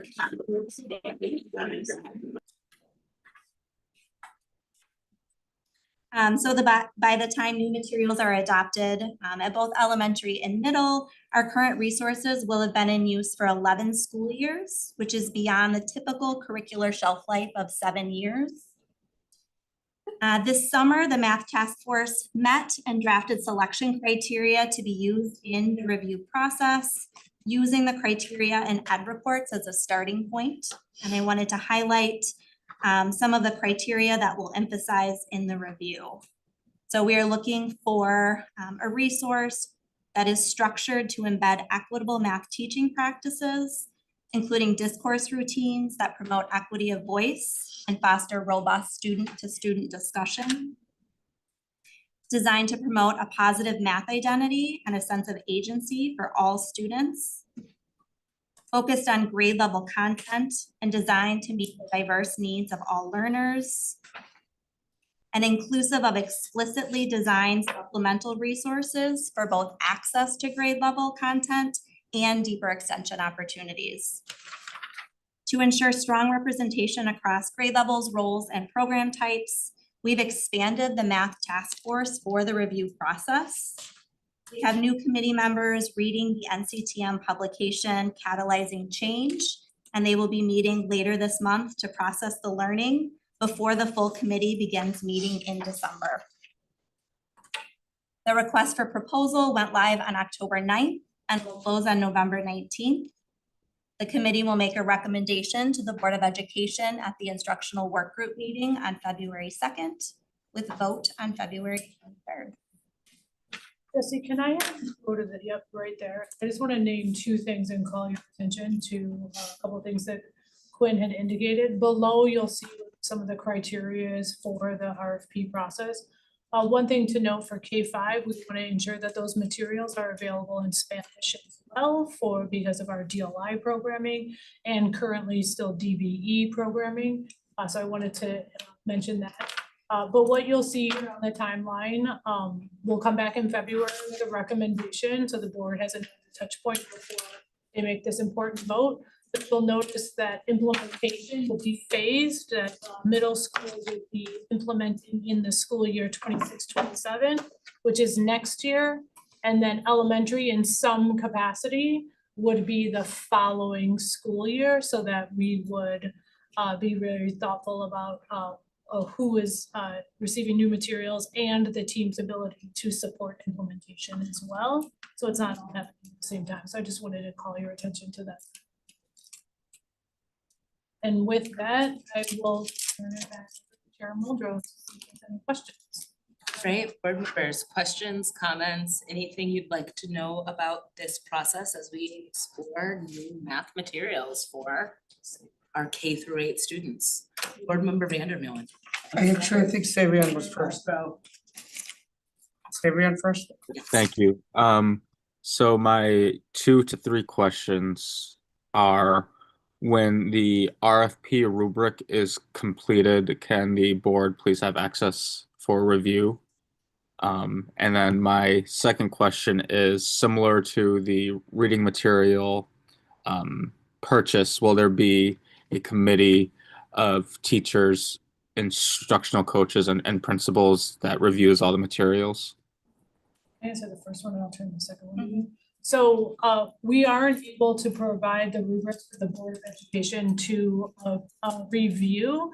You could see a blank rubric again of the criteria, but we wouldn't be able to provide the completed rubrics that members of the committee are completing and submitting along the way. I think Board Chair Muldrow can provide updates as well. But I just wanted to clarify the blank rubric in terms of the criteria. We're able to share, and it's listed, some of it is listed in the memo tonight, but we wouldn't be able to share rubrics that team committee members have. Oh, no, not that, but just the blank rubric that'll be used to evaluate all the materials. Yes, got it. And I'll let Quinn answer the second question related to your question about membership.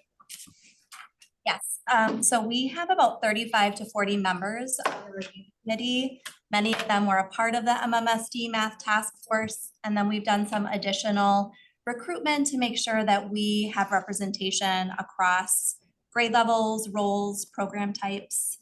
We do have principal representation, instructional coaches, classroom teachers, support staff to include BRTs, ESL teachers, PST, CC teachers, and then staff that are also teaching in DLI programs, knowing that 50% of our math is taught in Spanish at the elementary level. Okay, that's great. I have other comments, but I'll save those. Well, it's just with the instructional material marketplace, if you will. It can be a little tough wading into that market, making sure that this can complement our reading material and instruction, things I'm sure that you guys are already thinking about. I'll say that I was a board member representative for the reading material purchase. I thought that was very informative and good for the board and that relationship, so would advocate for another type board representative for this as well. Thank you. All right, Board Member Castro, you started at 6:48. It is now 6:51, and we will hear from Board Member Vandermeulen. First, I'd like to second my colleague Savian's idea of having board representation on the committee. I think that, well, last time, We do. We do. I mean, on future, I like that you are doing it. I misunderstood. But I think on the review material, I like that with the teachers, and I'm glad that you're doing it, Ali. I think that's important. But here's the one question I have on that.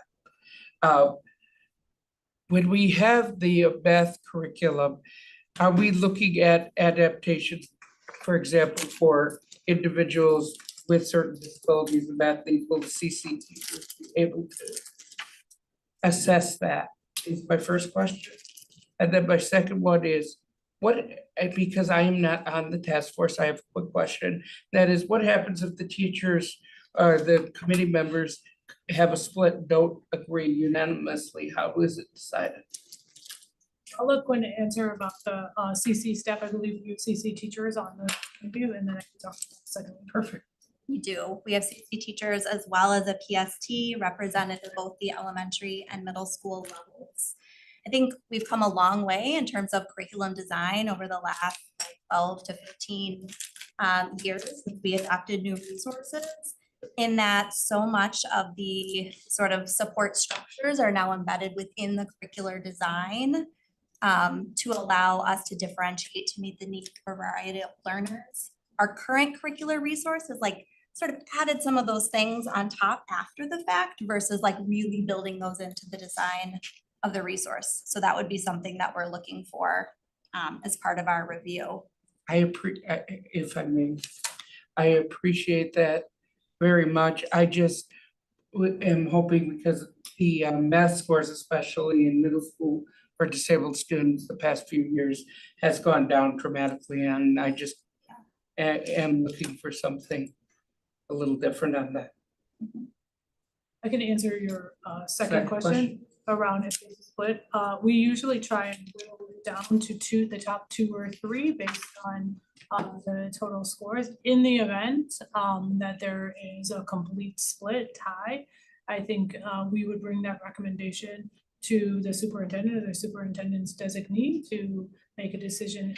Some of you might recall when we had the literacy and biliteracy materials, we were at that place where we had 2 recommendations that we really could have gone either way. We really spent time thinking about the risks and implications of that.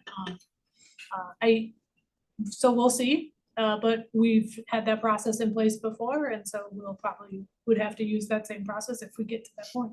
Okay, thank you. Those are my 2 questions.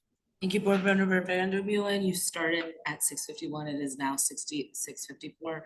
We'll hear from Board Member Saravo, and then I saw Board President Nichols had her hand up, and then Board Vice President Pearson. And then Board Member Lister. Thank you, Chair Muldrow. I was wondering what kind of input or what kind of presence is MTI? Is there, what kind of engagement, what is that?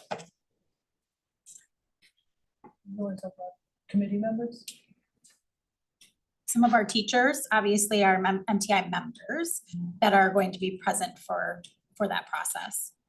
Are they specifically from like certain areas of teaching as opposed to like general classroom, you know, your special, like stuff like, are there multiple Yep. representatives? Yeah, between the like 35 to 40 people, we have multiple representations for BRT, CC teachers, as you had heard, but also like at elementary, right, your general classroom teachers, because they are certified to teach all things. And then at middle school, we obviously have some more specific licensure. So within that, there are, I couldn't tell you exactly who is an MTI member in that. It will be something we can definitely connect about. Okay. I was also wondering, why is it blank for elementary on 26, 27? Why is that blank out? Yeah, so a reminder that we're doing a phased approach to implementation. So the RFP is out for K-8, but the idea is that we would start with purchase and implementation of middle school for next school year. And then the following school year, we would start with implementation at elementary.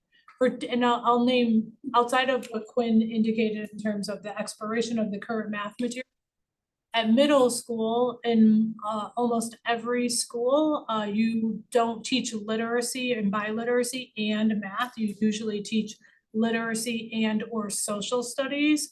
And then to write your content teachers, and some teach math and science. And so we also wanted to start with middle school because we wanted to be thoughtful about who also has been going through a recent material adoption. So at K-5, classroom teachers teach all subjects. And so we wanted to go another year to get the EL and the benchmark materials really underway. And at middle school, our math teachers don't also teach literacy. So those were two reasons, but we wanted a phased approach. Also, the team only has the capacity to be able to support implementation for a certain number of schools also. So we wanted to be thoughtful about how many at one time. Okay. I think I'm using the current stuff while you're implementing. For elementary, yes, it's still being printed at elementary. It is not being printed at middle. So there's a greater sense of urgency for the adoption at the middle school. Okay. I think I want to highlight too, just let me think for a minute.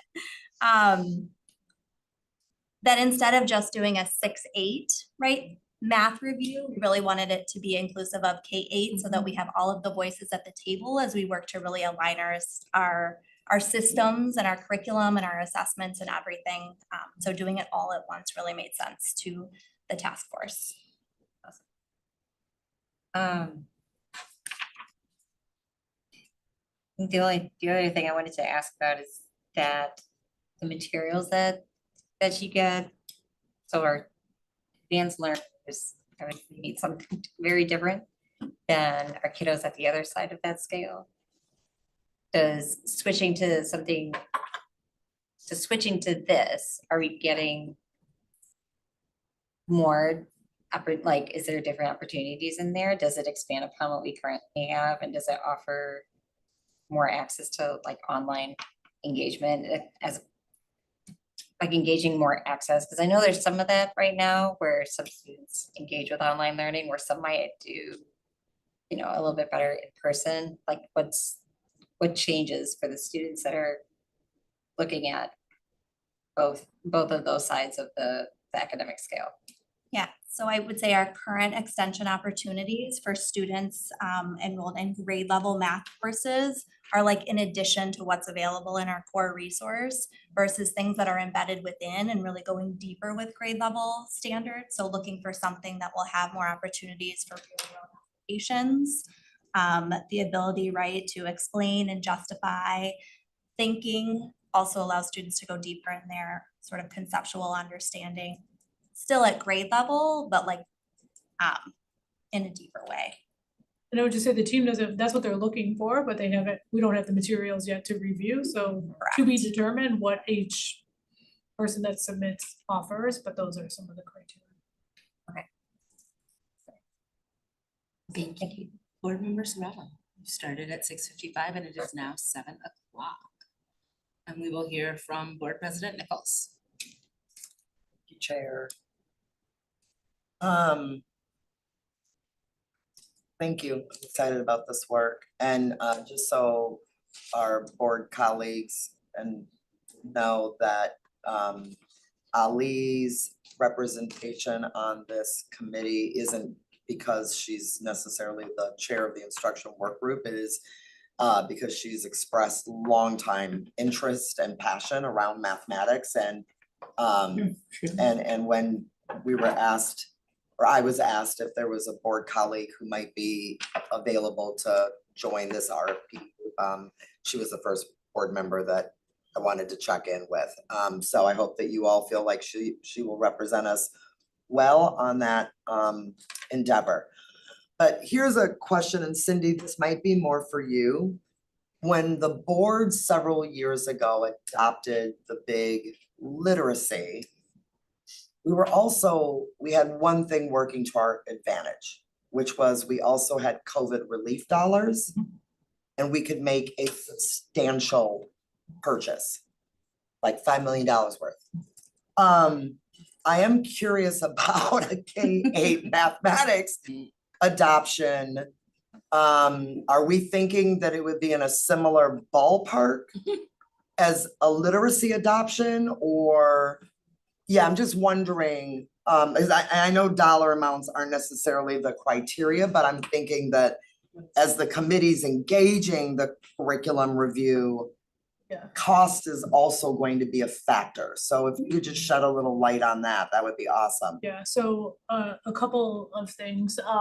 One, it will be purchases over multiple years because we won't be buying the elementary purchases in the same year we're buying the math purchases. So similar to before, right? So less cost. Math materials are a little less expensive than literacy materials because it's just a little fewer resources with all of the books and stuff like that.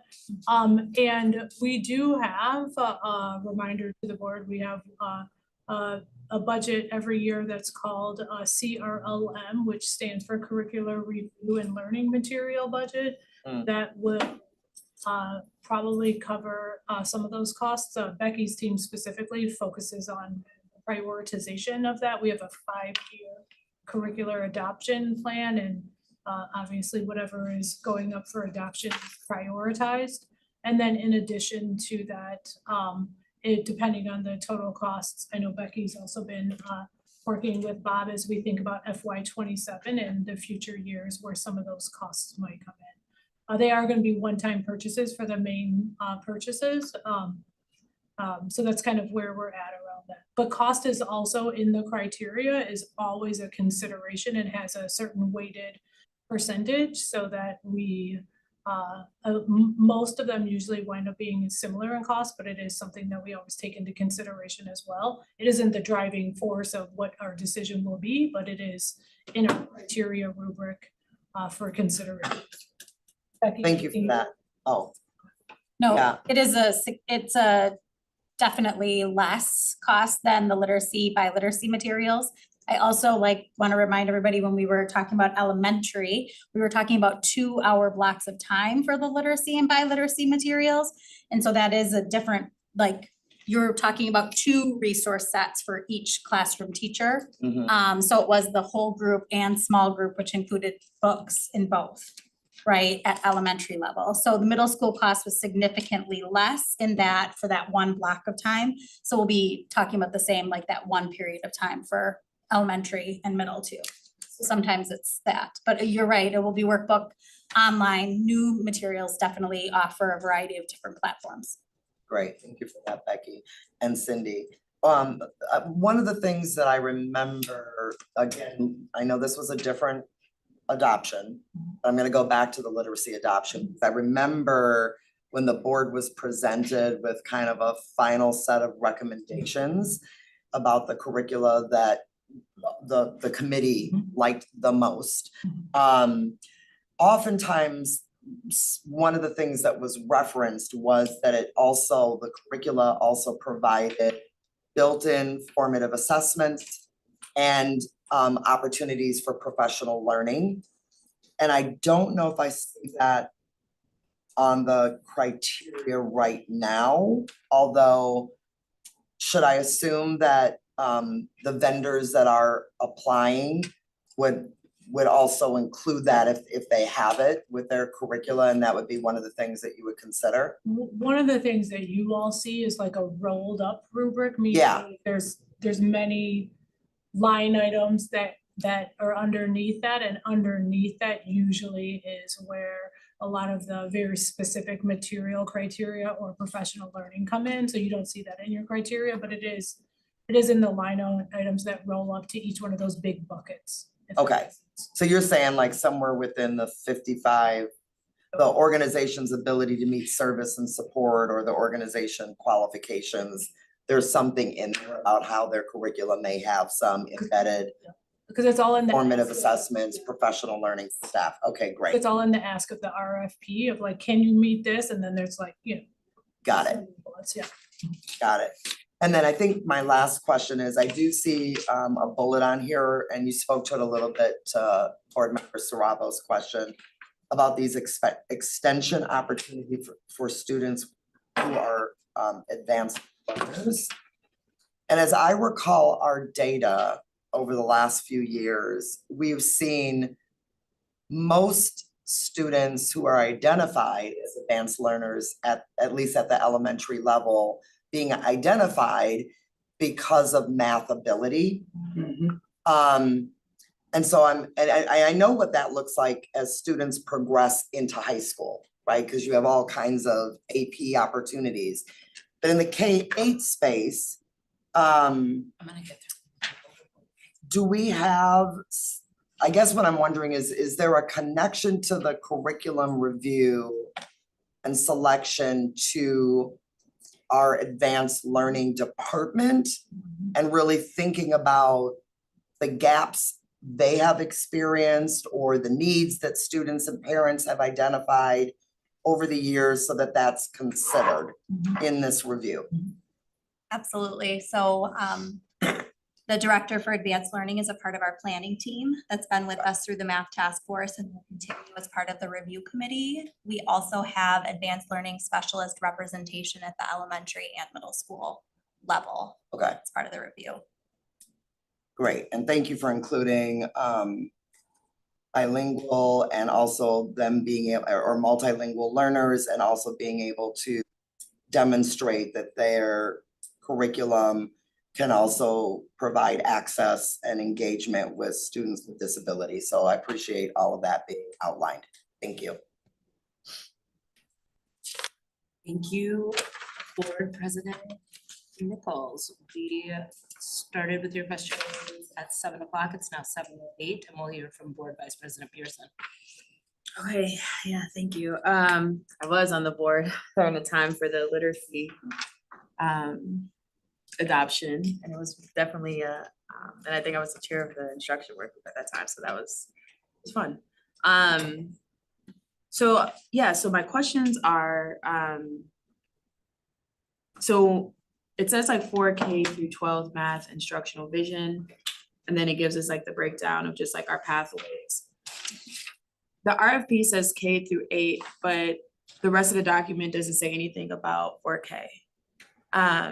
And so I don't know if we want to speak just a little bit about like how 4K kind of factors in this. And again, 4Kers are 4Kers, but if we're saying this is the pathway, this is the expectation, we can just talk a little bit about how 4Kers, even if they're a little more advanced, to be able to do like higher level math. Yeah, so we did have the director and assistant director of early learning, a part of the math task force, and the assistant director is continuing on as part of the review committee. Okay. To hear the conversation and to be familiar with what is selected for K-8. Currently 4K uses their gold curriculum, and they are planning to continue to do that at 4K. I think right now their tentative plan is to continue the gold strategy, because we're in the middle of, as you know, co-dips, school improvement plans, and that's what schools have been focused on as well. So they are definitely part of this place to think about early numeracy and what does that mean? Play-based, right, numeracy, so. That's good to hear. And in the same vein of like, that question of, I know in the previous adoption for the literacy materials, there was this question about like continuous, like the continuation. So from elementary to middle school to high school and what that actually looks like. And so I know we're adopting like K through 8th. And we're focusing on middle school, but in that interim, like how does that kind of flow? Can you talk about our expectations of like how this new curriculum will flow through to our high school? Well, just a reminder, the Board of Education, I think 2 years ago, approved new materials for algebra, geometry, and algebra 2. And so they just received new material. So those materials and content of those materials will be considered. And then I don't know if you want to add some of the flow. I think the other thing I would say is the whole point of having K-8 together is so that together they're identifying a set of materials that then would be consistent K-8, similar to what we did with EL. But I do know we just purchased some new materials at high school that, I don't know if you all want to expound on the connection there. I think for us, it's that we're grounded in the standards, right? And knowing what grade level standards are. So as part of that, that's a big part of that adoption process. And so knowing that those materials that were just purchased 2 years ago are obviously grounded in those 9, 10, 11, 12 standards will then also set us up in a really good place thinking K-8 as well. Thank you for that. Just I know the curriculum purchases are substantial and the implementation is even more substantial. And so just making sure that there's that flow, because we later learned on for the literacy that there didn't need to be such a focus in high school in terms of like the new materials. And that the high school would kind of like double back and kind of like use the information that's school into the high school. So that's good to know. Did we do a pilot for this one? Like we did for the other one? Okay, so it's no pilot, okay. Not yet. But I just asked that. Huh? Sorry, I thought I remembered some math school pilot. Okay, no, I just asked that because I thought I remembered something, but also too, we did have a pilot with EL. And so it was kind of like, we were able to kind of learn things. And so with that question, like what have we learned from our last adoption? I think most of us have been on the board for the last adoption. And so, and most of y'all in senior leadership there's some, the flow. So like, what have we learned from the last adoption that we can take into consideration and thoughts as we move into this adoption? And then like, what are some like things that y'all wanna, like lessons learned that y'all wanna elevate to us as we are also considering, once you guys bring the RFP, of who you wanna choose forward to us that we can kind of consider as well. Vice President Pearson, can you just clarify when you say Yeah. adoption, you mean the literacy adoption? Yes, large adoption. Okay, Yes. all right. Yeah, the literacy. Okay. And it's not necessarily like focusing on the actual content, got you. but like the actual process, like who was involved, how that kind of rolled out, and then also too, how we rolled out EL in some of the work, because we had to build some pieces and things like that. So just, I guess, yeah, lessons learned. I was in a school when it started, but yes, I think. I think that's an excellent question. Go slow. I mean, really, if you remember when we had the middle school here for their first year, we also talked about it almost as year 0, because just unpacking the boxes, getting familiar with materials. So I think we have to be really thoughtful about that. I think the job embedded professional development is also essential. I think the other thing we learned is how principals and instructional coaches are one step ahead of teachers, because if they are the individuals in the schools to really support the implementation on the day-to-day, it was hard for them to learn side by side their teaching staff. So those are a few things. I think the other piece that we learned is about phased approach even within the materials for literacy. We took it in chunks. We really started with small group and foundational components, as opposed to just teachers getting to know everything. So depending on what the math materials look like, I think we have to be really thoughtful about, you know, what are the clear expectations. And then the last thing I'll say before I turn it over to the team is, it isn't just about the materials, it's about the instructional practices. So what are the things that we really want adults to do? And I think, you know, underestimating that, and like in hindsight, we've spent so much time the last few years honing in on these instructional practices that span across content areas. So how will we kind of keep that going, and how would that apply to new materials? But that was just another area, I think that that we did, but you know better, you do better. It's second time around, so yeah, great opportunities to continue. I think implementation is where it gets to be really hard for people, like changing your practice and getting new materials. There are some people who are like ready, you know, they're asking today when I was in a school this morning and they were like, we want to know, when is new math materials coming, right? So there are some people who are ready to go. And then sometimes those same people, when it comes, they're like, ooh, I'm overwhelmed. So I think really, as Cindy said, working with principals and coaches to attend to people's emotions in the process of implementation is really important. Mindset matters. And how we engage in that work is going to be critical. I also think that one of the things that kind of came about a little bit later was like, how are we elevating success in the district? Where are people feeling really comfortable? And what are some of those strategies that they are utilizing to build that stamina for themselves? And I would say 2 years ago when we came here to the board and some of the schools, elementary people had shared kind of their strategies, that was really helpful for other schools. So then schools, other principals were reaching out to them. Some of those people that were here that night recorded quick little snippets of like, you got this, just remember that you're doing these. So I think that's kind of a learning that will be important, is in what ways can we highlight places where it's going well, and just be vulnerable on like where I struggle with. The other piece I think that is always going to be a challenge is K-5 is a large network of teachers. And so what is your best way to structure professional learning within that? And how do you support your coaches and principals there? Where middle school is a little bit smaller and you're able to pull them together to engage in professional development every month. But when you do that with elementary, remember, like we had 900 teachers in one school and 800 teachers in another. Like we just have to really think about like what those structures were. And we did it by classrooms, right? Like we pulled them into small groups. But it's just gonna be really intentional about what that, like that professional development and attending to that is.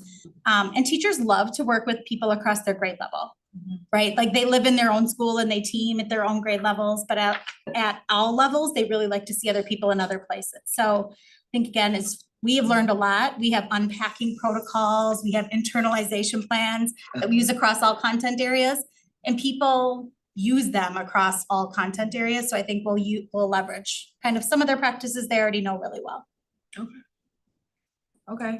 Thank you both for that. I guess my last comment will just be, I'm looking forward to math curriculum, but also to how it connects with our students. I know that was something that was really important for us last time, choosing the literacy and the literacy curricula, like who has like the science of reading already, and so like it kind of like created this more of a balance. And so I would be interested to see how that connects with new teachers that are coming in and what that looks like with our more tenured teachers. And then the last comment with that is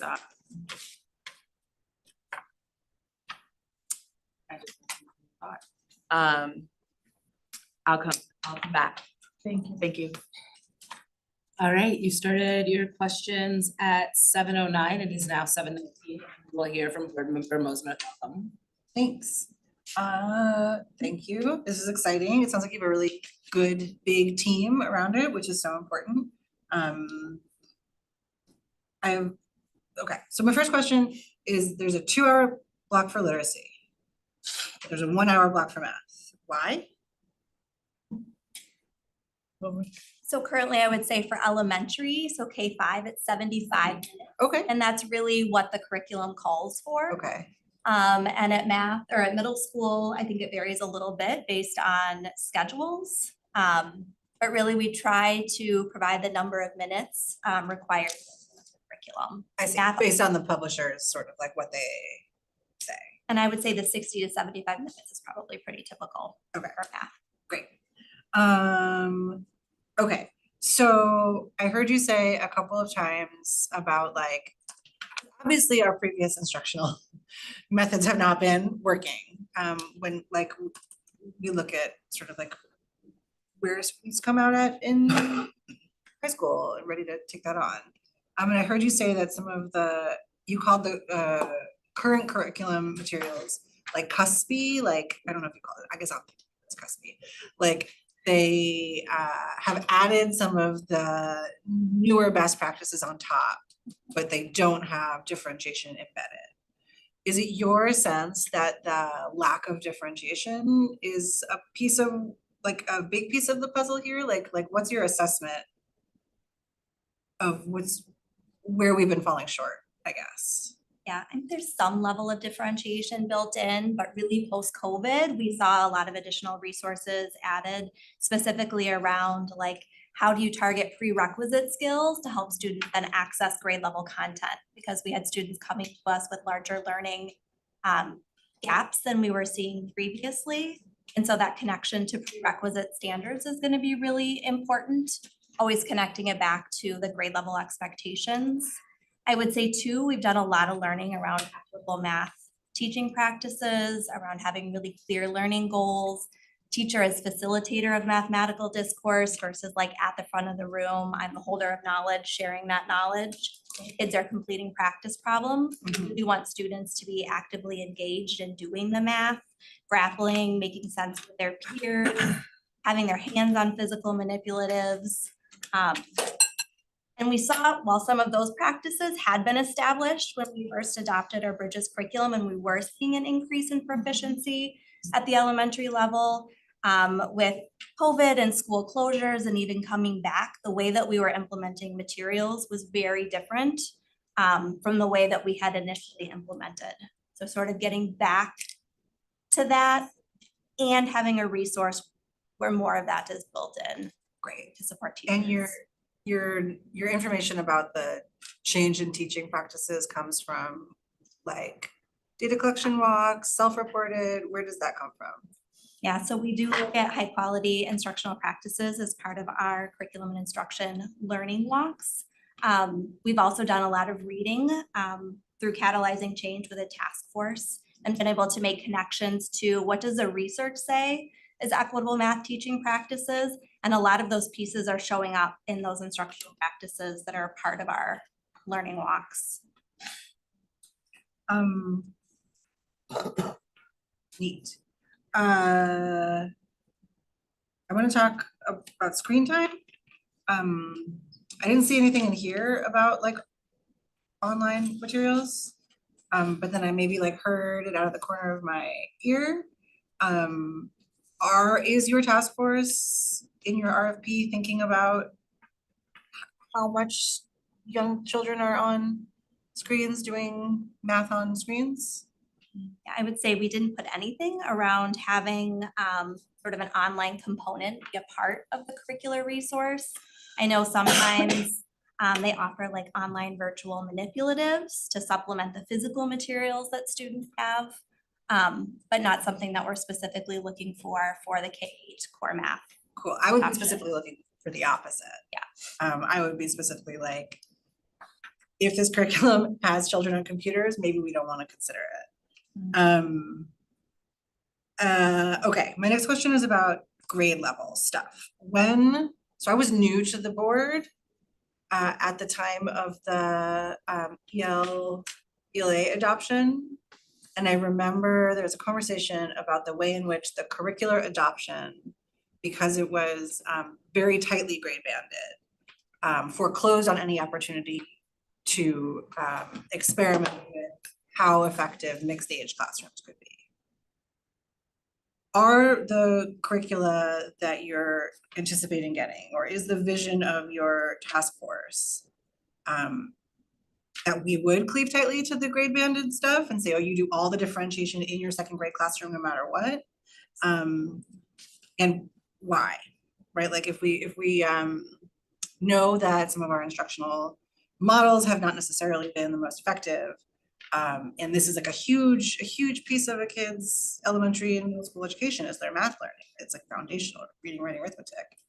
Like, it would seem to me that making a choice for 7 years, but potentially 11 years, since that's how long this has been in place, that like sticks us with an instructional design that may or may not be what we want, kind of ties our hands. It feels kind of like the tail wagging the dog. Can you speak to that at all? Maybe I should, that's a big question. Yeah, I mean, our current proficiency is at about 40% of students are proficient with grade level content. So we really need to focus on providing access to and success with grade level content and beyond, right, for all of our students. And so we do have a strong emphasis on wanting to make sure that our students have deep foundations, K-7, so that they can be successful when they take algebra and beyond as they move into more advanced math coursework. And I do think there are opportunities to go deeper with grade level standards. We still have, you know, the ability for students to subject accelerate if they have a compelling need. The school's meeting and working with the advanced learning department happen. Say in addition to sort of a strong core, there is an opportunity to do some targeted small group learning too, which can include how are we scaffolding students so they're accessing core, as well as like what are the extension opportunities to take this learning a little bit further. Okay, I hear you saying, yes, we love the grade level bands. Okay, my next sort of topic of interest is the teacher experience of adopting new curriculum. I really super duper appreciate the list of what we've learned from the last adoption to Board Member Pearson's question, Vice President Pearson's question, pardon me. Really like so much. Like I felt my blood pressure go down listening to that learning because it makes so much sense. And I have seen it. Like I remember when teachers came and talked about the unboxing and then going slow and all of that stuff and how important that was. And I also, you know, when I talk to elementary school teachers now, I'm seeing them like love that curriculum and feel like they really are getting it and it is working for students. And so thank you for sharing that. My two questions about that are, so I asked a bunch of math teachers and they said, well, when we were asked for input in the last adoption, this is high school obviously, it felt like our input was like, we gave our input, but at the end of the day, it's just what the district wanted. Can you talk to me about any process changes or any like mechanisms to make sure that you're listening with wise ears to input in the course of the task force?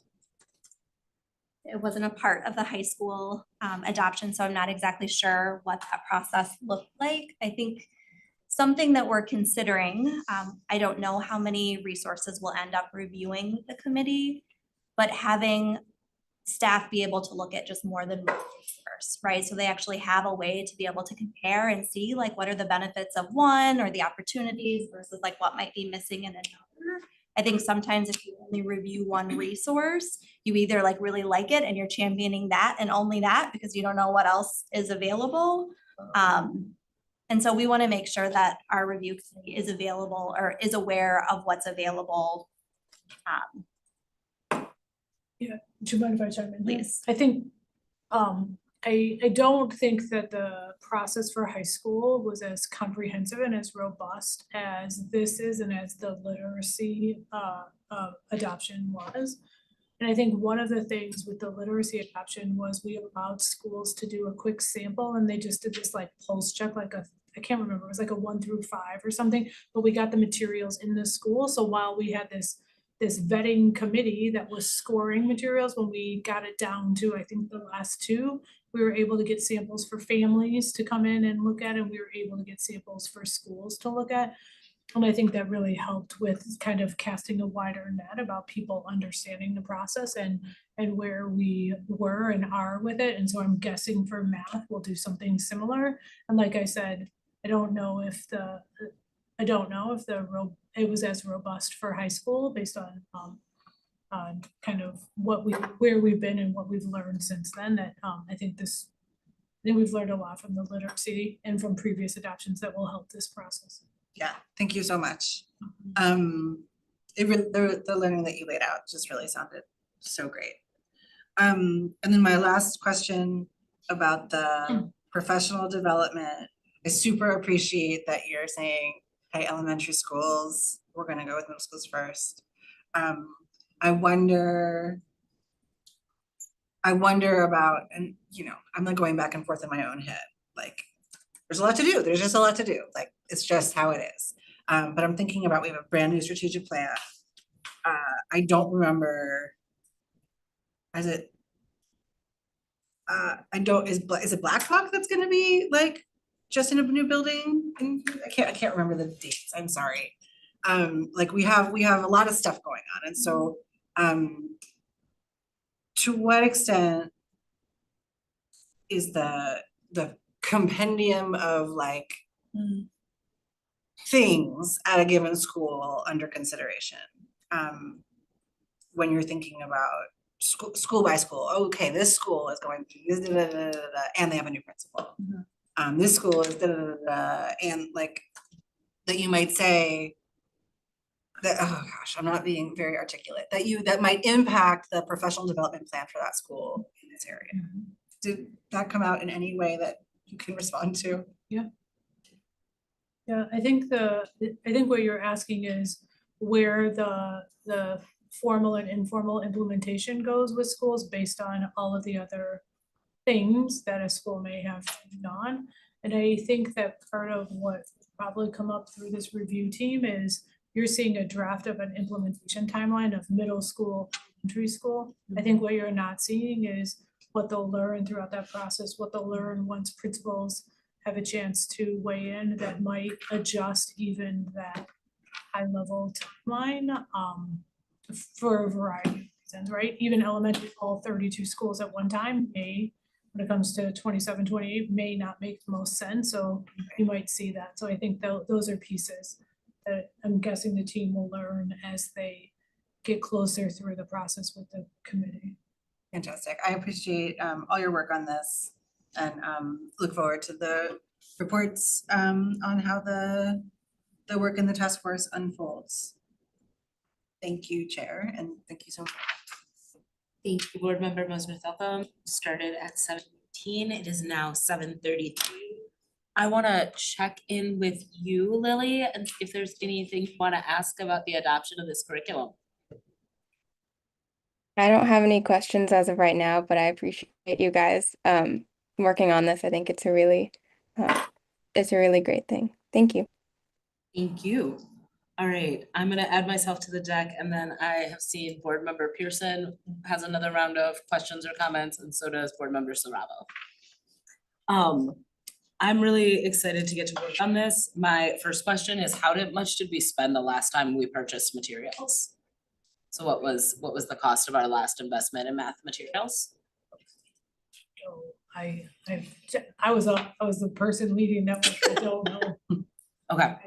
Offhand, I don't know. I have some curiosity about like our cycle of investment in materials and kind of the like capitalist expression that is our materials. And I felt the same way when we talked about literacy. I felt like we were utilizing public libraries, materials that are cost neutral and allow our students to be engaged in the community. I think that's different with math, right? We don't have like the same kind of relationship to public resources in terms of math. But I talked about this at the last time we talked about math, which is like, you know, when you go to a Montessori school, there isn't this conversation doesn't come up over and over again. The materials are the materials. They're effective and students are able to engage with them long term, they don't go out of print.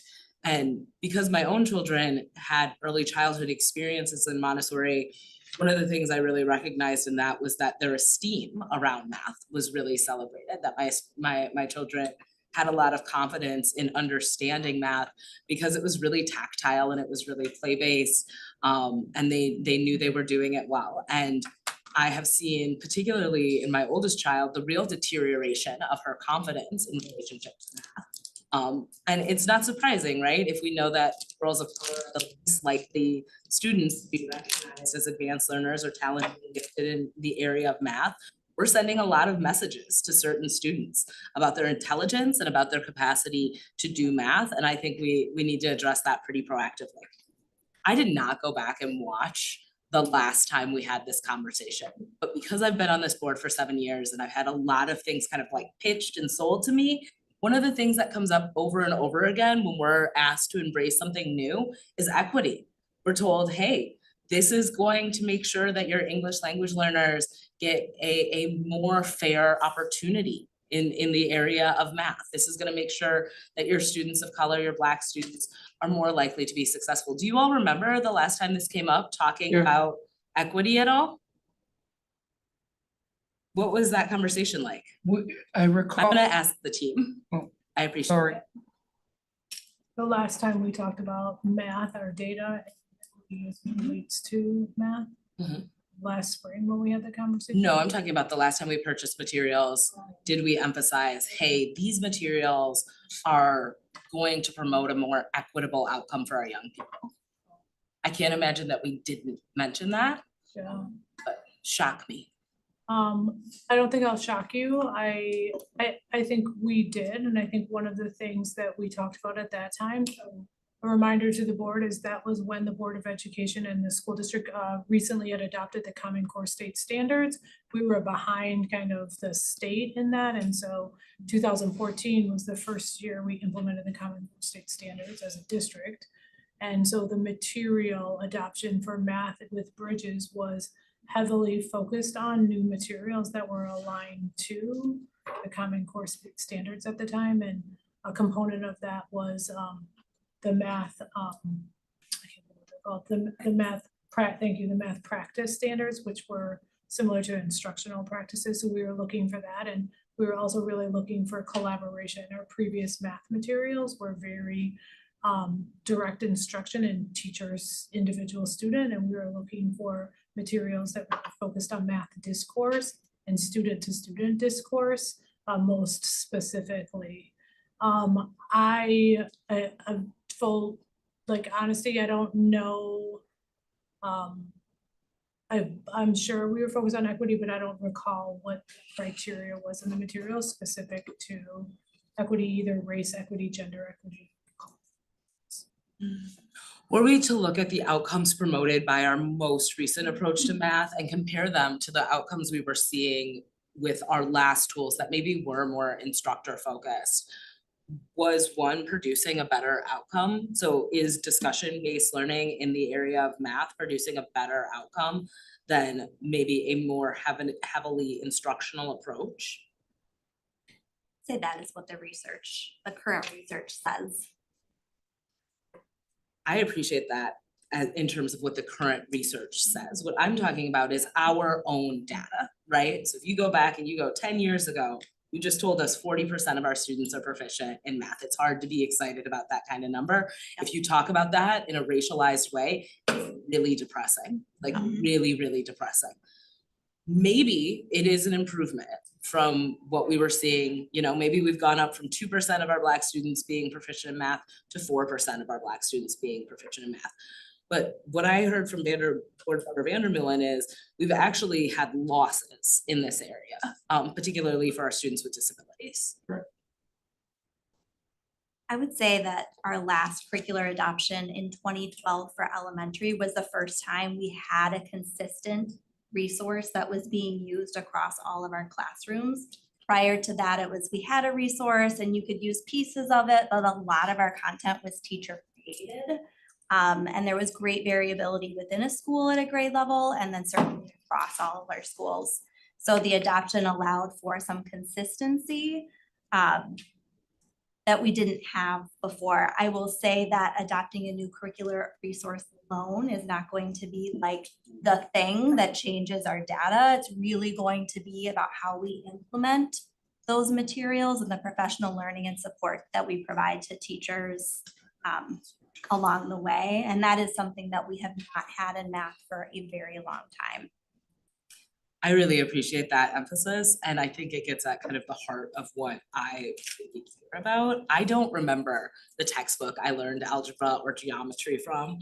I definitely remember the teachers who taught me those areas, and I wouldn't be able to like read the budget of this board if it hadn't been for Mr. Michaelis, like my sophomore year. Had I not had a teacher who used call and response when teaching algebra and really spoke to who I was as a learner, I'd be a really different person. And so I think like the materials are one thing, and I hope that we get to have a really expansive conversation about what our educators need from those materials. But I think at the end of the day, the heart of this is going to be the teachers who are making either that discussion, instruction, or whatever we're saying needs to happen in the classroom. The last thing I want to acknowledge is that I am really hoping we're having a truly intersectional approach to who gets to be considered talented and gifted in the area of math. I think, you know, it's really archaic to have a gender bias in relationship to math, and we do, and you see it very clearly at the high school level, particularly when you look at who gets to take calculus in our district and who gets to earn college credit in this area. I think it's an area in which we have a lot of work to do in terms of building up our students' esteem, but we also have a lot of work to do in being able to recognize the gifts of all kinds of children within this area. So thank you all for the work. I'm excited to get to participate in it. I know we have follow-up questions from Board Member Pearson and then Board Member Saravo. Yeah, I just remembered my last comment that I just wanted to piggyback off of what Blair mentioned, and also Ollie mentioned so elegantly. It's just about having like a 7-year like time frame or like expiration date, even though it's not an expiration date of a curricula, and what that actually looks like if we're taking a slow approach of like implementation. We creep onto that 7-year pretty quick. And so then like, how are we ensuring like the materials that we choose have that longevity, to both Blair and Ollie's points. Board Member Saravo. Thank you, Chair Muldrow. I am wondering if you can help me connect the dots on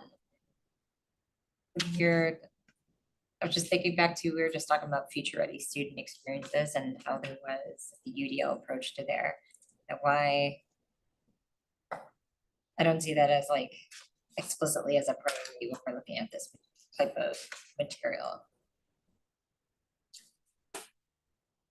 Yes, I wonder if that, and you're seeing just a little bit of the criteria that the task force has recommended for the review, but if that lives within, I mean, it is the organization's ability to meet service and support requirements, but really thinking about how to design instructional experiences to meet the diverse needs of all of our students.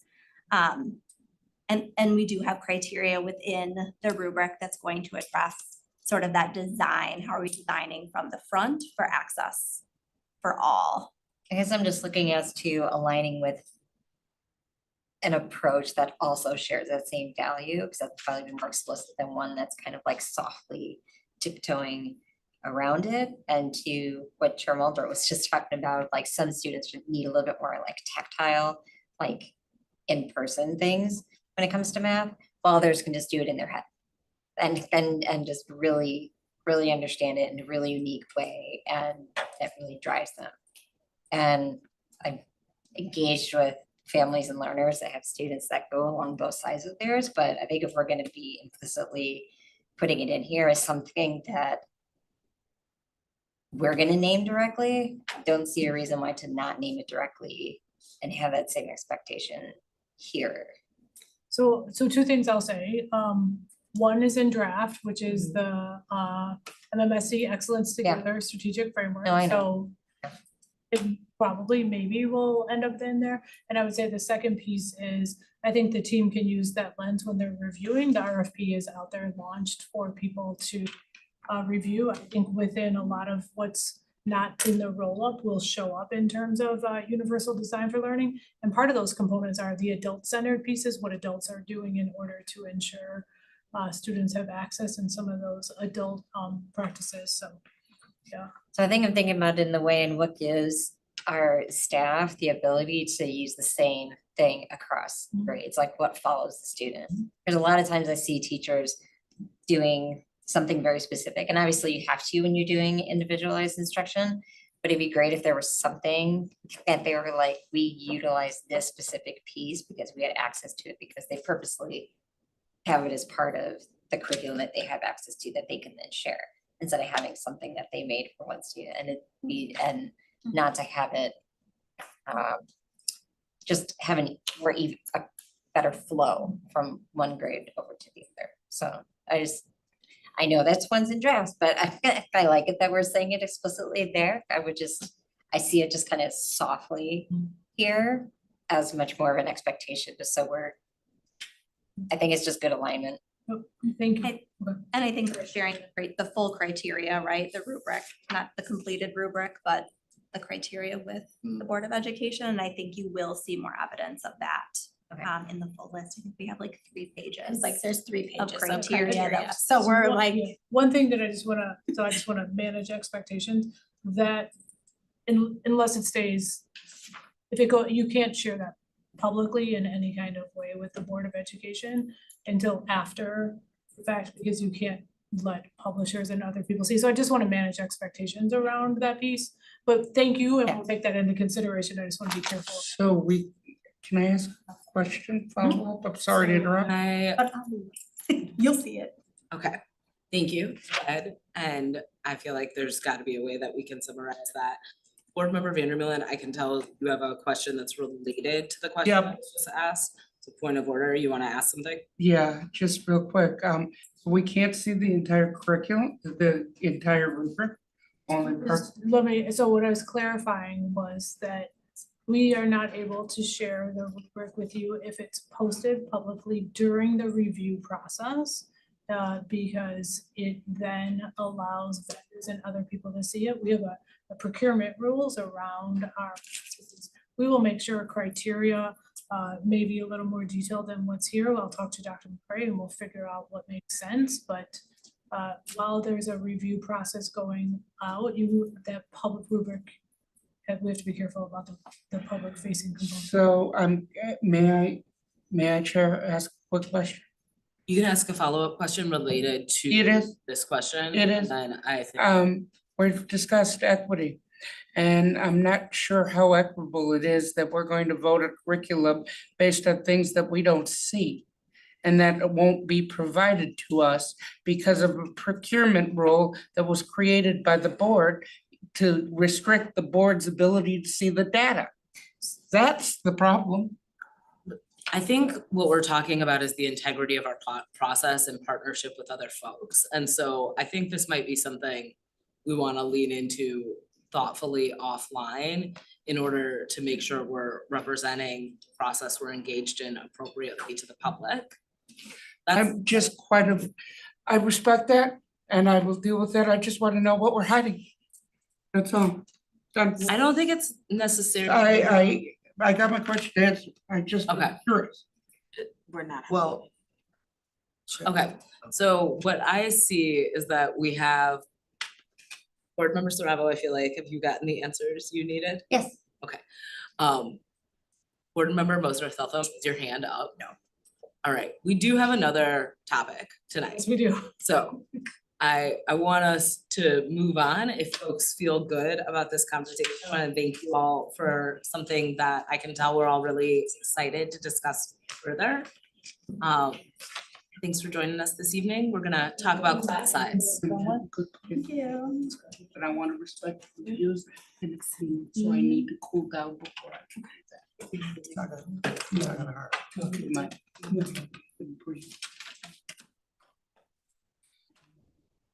All right, Conversation. I don't know how it- now that we're warmed up, we're ready for the real conversation. No, and I felt very helpful. I appreciate that. So I just want, just give me Chair, 2 minutes. are you ready? Let's go, Cindy, thank you. We've got some class size report for you tonight. Cindy's gonna present. I should mention, by the way, Dr. Stanford would certainly be here. She has no voice. So we thought it'd be better to actually have some sound come out of our team presenting tonight, but I know that Cindy's capable and willing to give you tonight's presentation. Dang, she got hit. Feel better, Dr. Stanford. Feel better. So before I go into kind of the overall of what our class size report indicates, I wanted to do an orientation to the report that you have in front of you. And so I'm gonna walk you through that both for elementary, middle, and high, and then I'll talk about some overall takeaways and then open it up for discussion.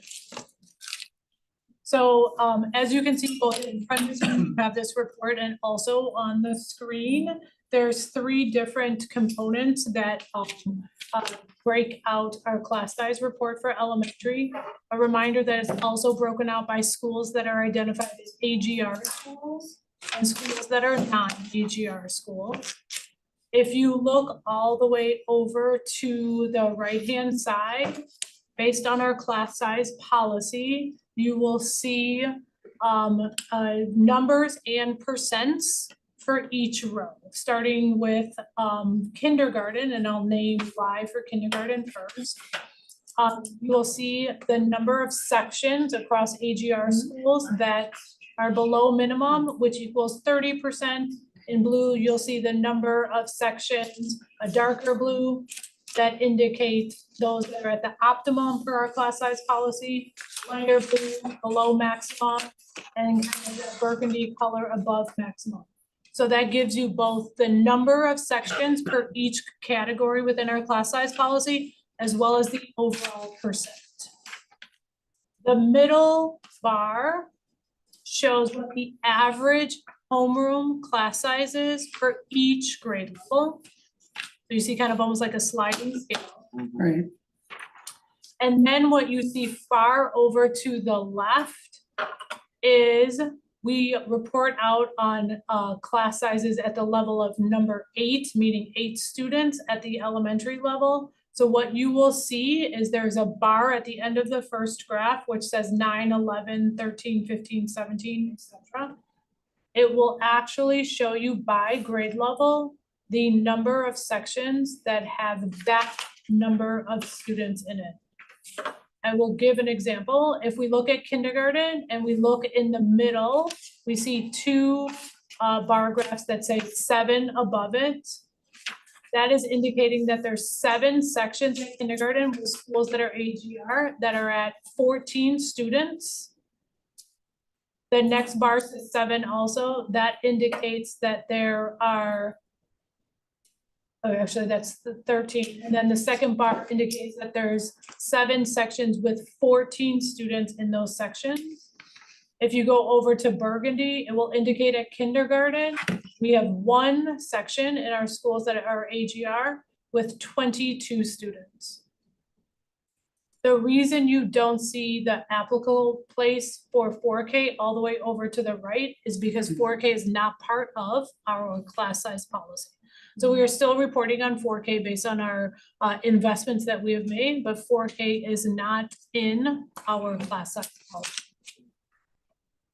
Jessica, you scroll down a little, you'll see that exact same orientation on how to read that for schools that are identified as not AGR. And remember, AGR are schools that have class size reduction, that are most of our Title I schools, schools where we target more resources due to performance, and schools that are only K through 3. Next slide, Jesse, if you could go to middle school and high school. Middle school and high school orientation is a little because sections are different at middle school and high school in the way we set up courses.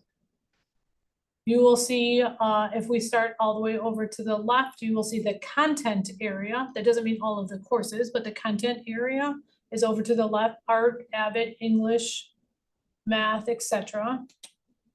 You will then see as you scroll over towards the right, the class size range 10 to 14, 15 to 19, 20 to 24, 25 to 29, etc. And then for each content area, you will see the number of sections that fall within that range. In addition to that, in the parens or parentheticals, we show what that percentage is overall. If you go all the way over to the right, you will also see that sliding scale graph that shows the average class size for each content area. Can you just scroll up to high school for a second? High school has the same orientation as elementary school, as middle school, it's late. It shows you the content area off to the right, the number of sections within each number range, meaning the number of students in those sections, and then the average class size for each content area. A couple of things, any questions about the orientation, Chair Muldrow, before I just talk about the key takeaways and open it up for questions? No, but I really appreciate that you explained. So a reminder of what. Could we make the text a little bigger next time? I'm just having a vision issue when, Thank you. sorry, that was just a vision issue. No, that's similarly visually impaired. Remember, I appreciate it. Before I go into some of our key takeaways, a reminder that what you see up here is only FTE connected to the core content areas. Meaning you don't see supplemental staff show up in here. You won't see our BRTs, our cross-categorical teachers, our special education assistants, educational assistants.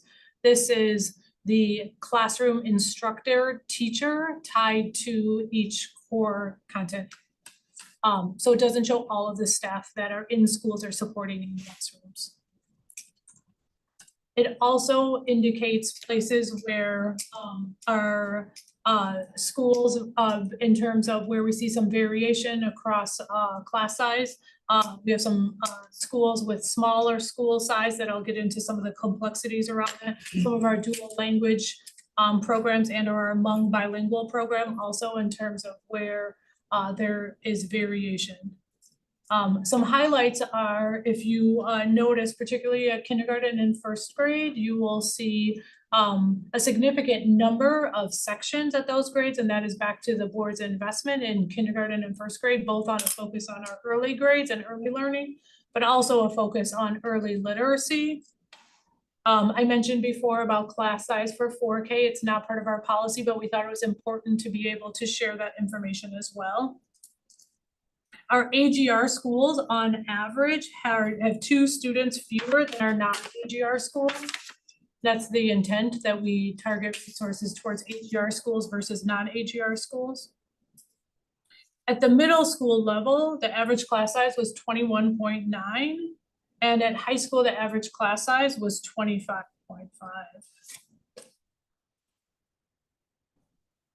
About 3% of our high school courses had over 34 students, but the majority of these courses fall within music or physical education, which is part of where our current class size policy allows for up to 40.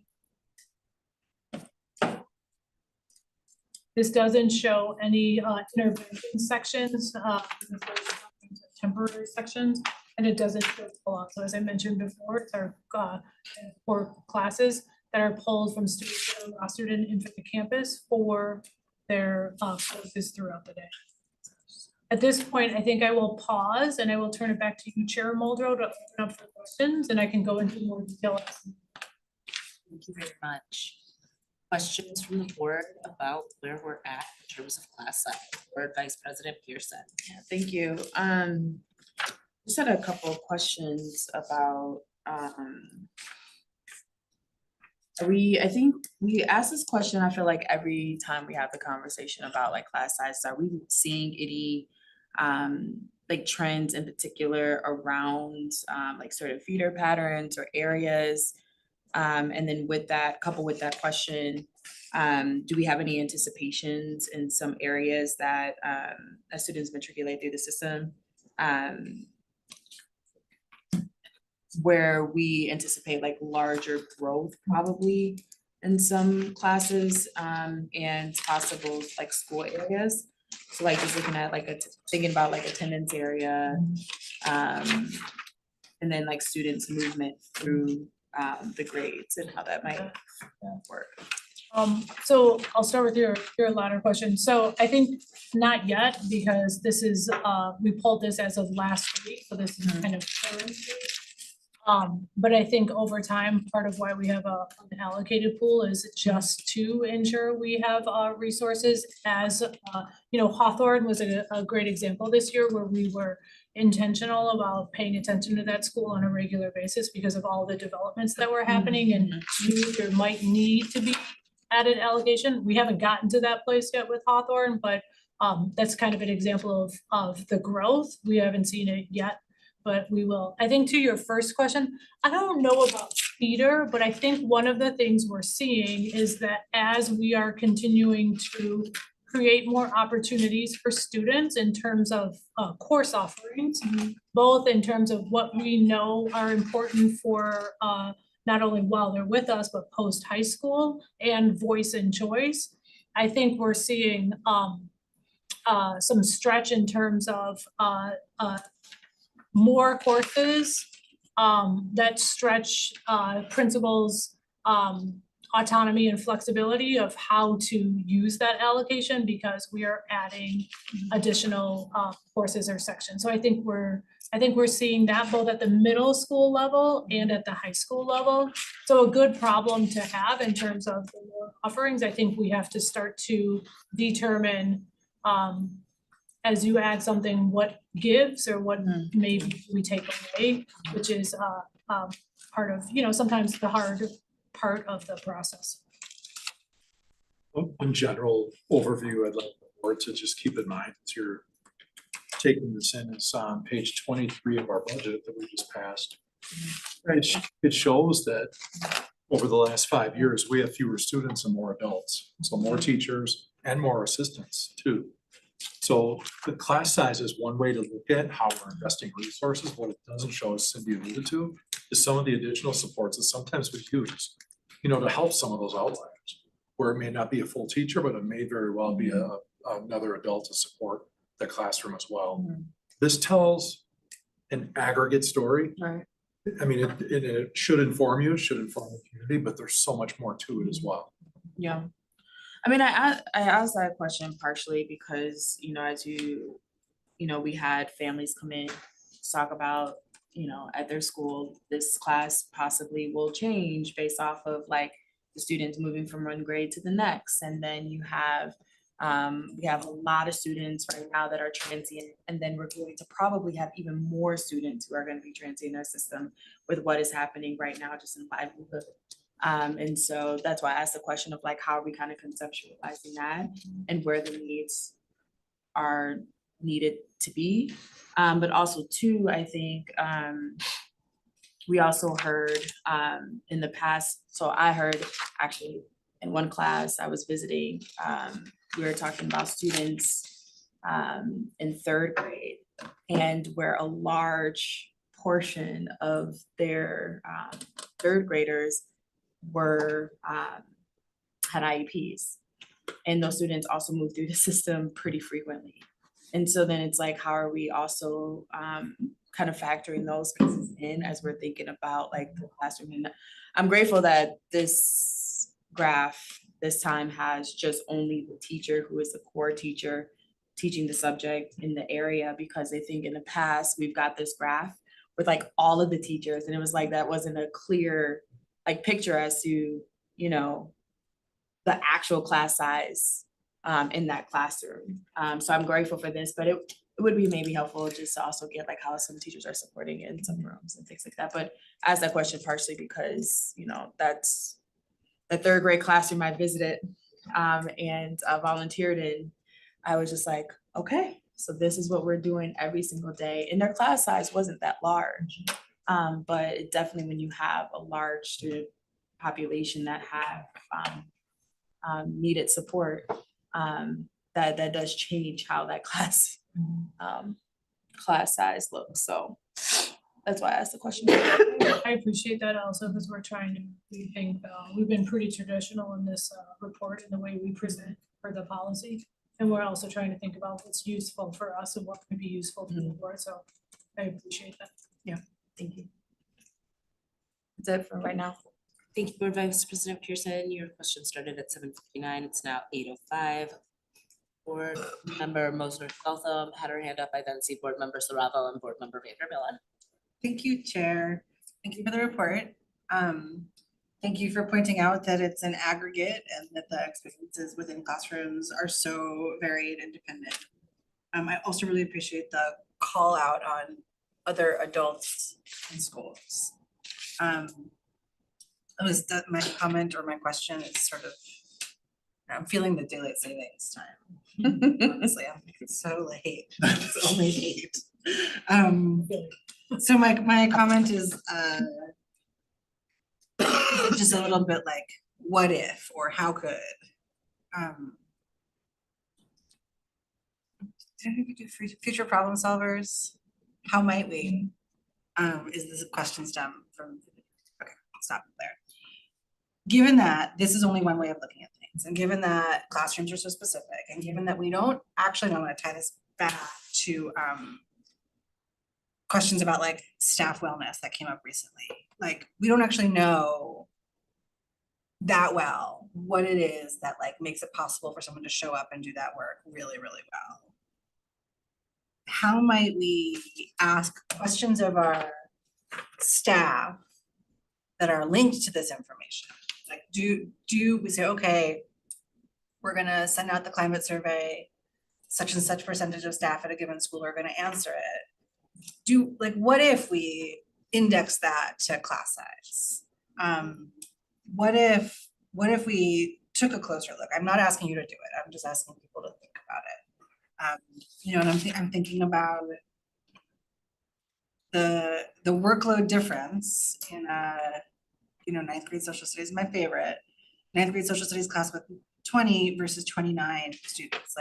Like is that what's making the difference in our teacher burnout? Is that what's making the difference? I don't know that it is.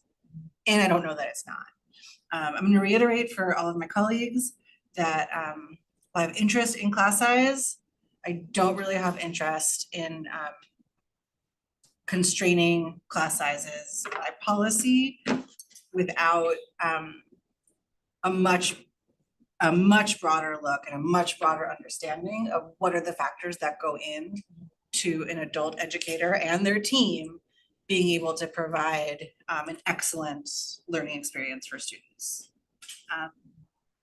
And I say that with some large classes that I have seen that are incredible because they're large.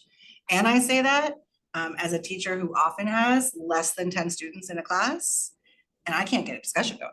There's not enough students. So there is a too low as well. So thank you for your work. Thanks, Chair. Thank you, Board Member Mosner Feltham.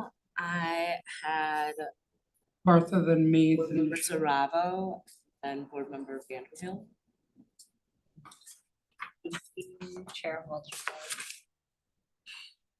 I think when I was looking at this, I had I'm thinking whenever we talk about class size, I'm also wondering like, what does teacher support look like? So when we're looking at a homeroom teacher, I know this is focused on the primary and that's how it's identified.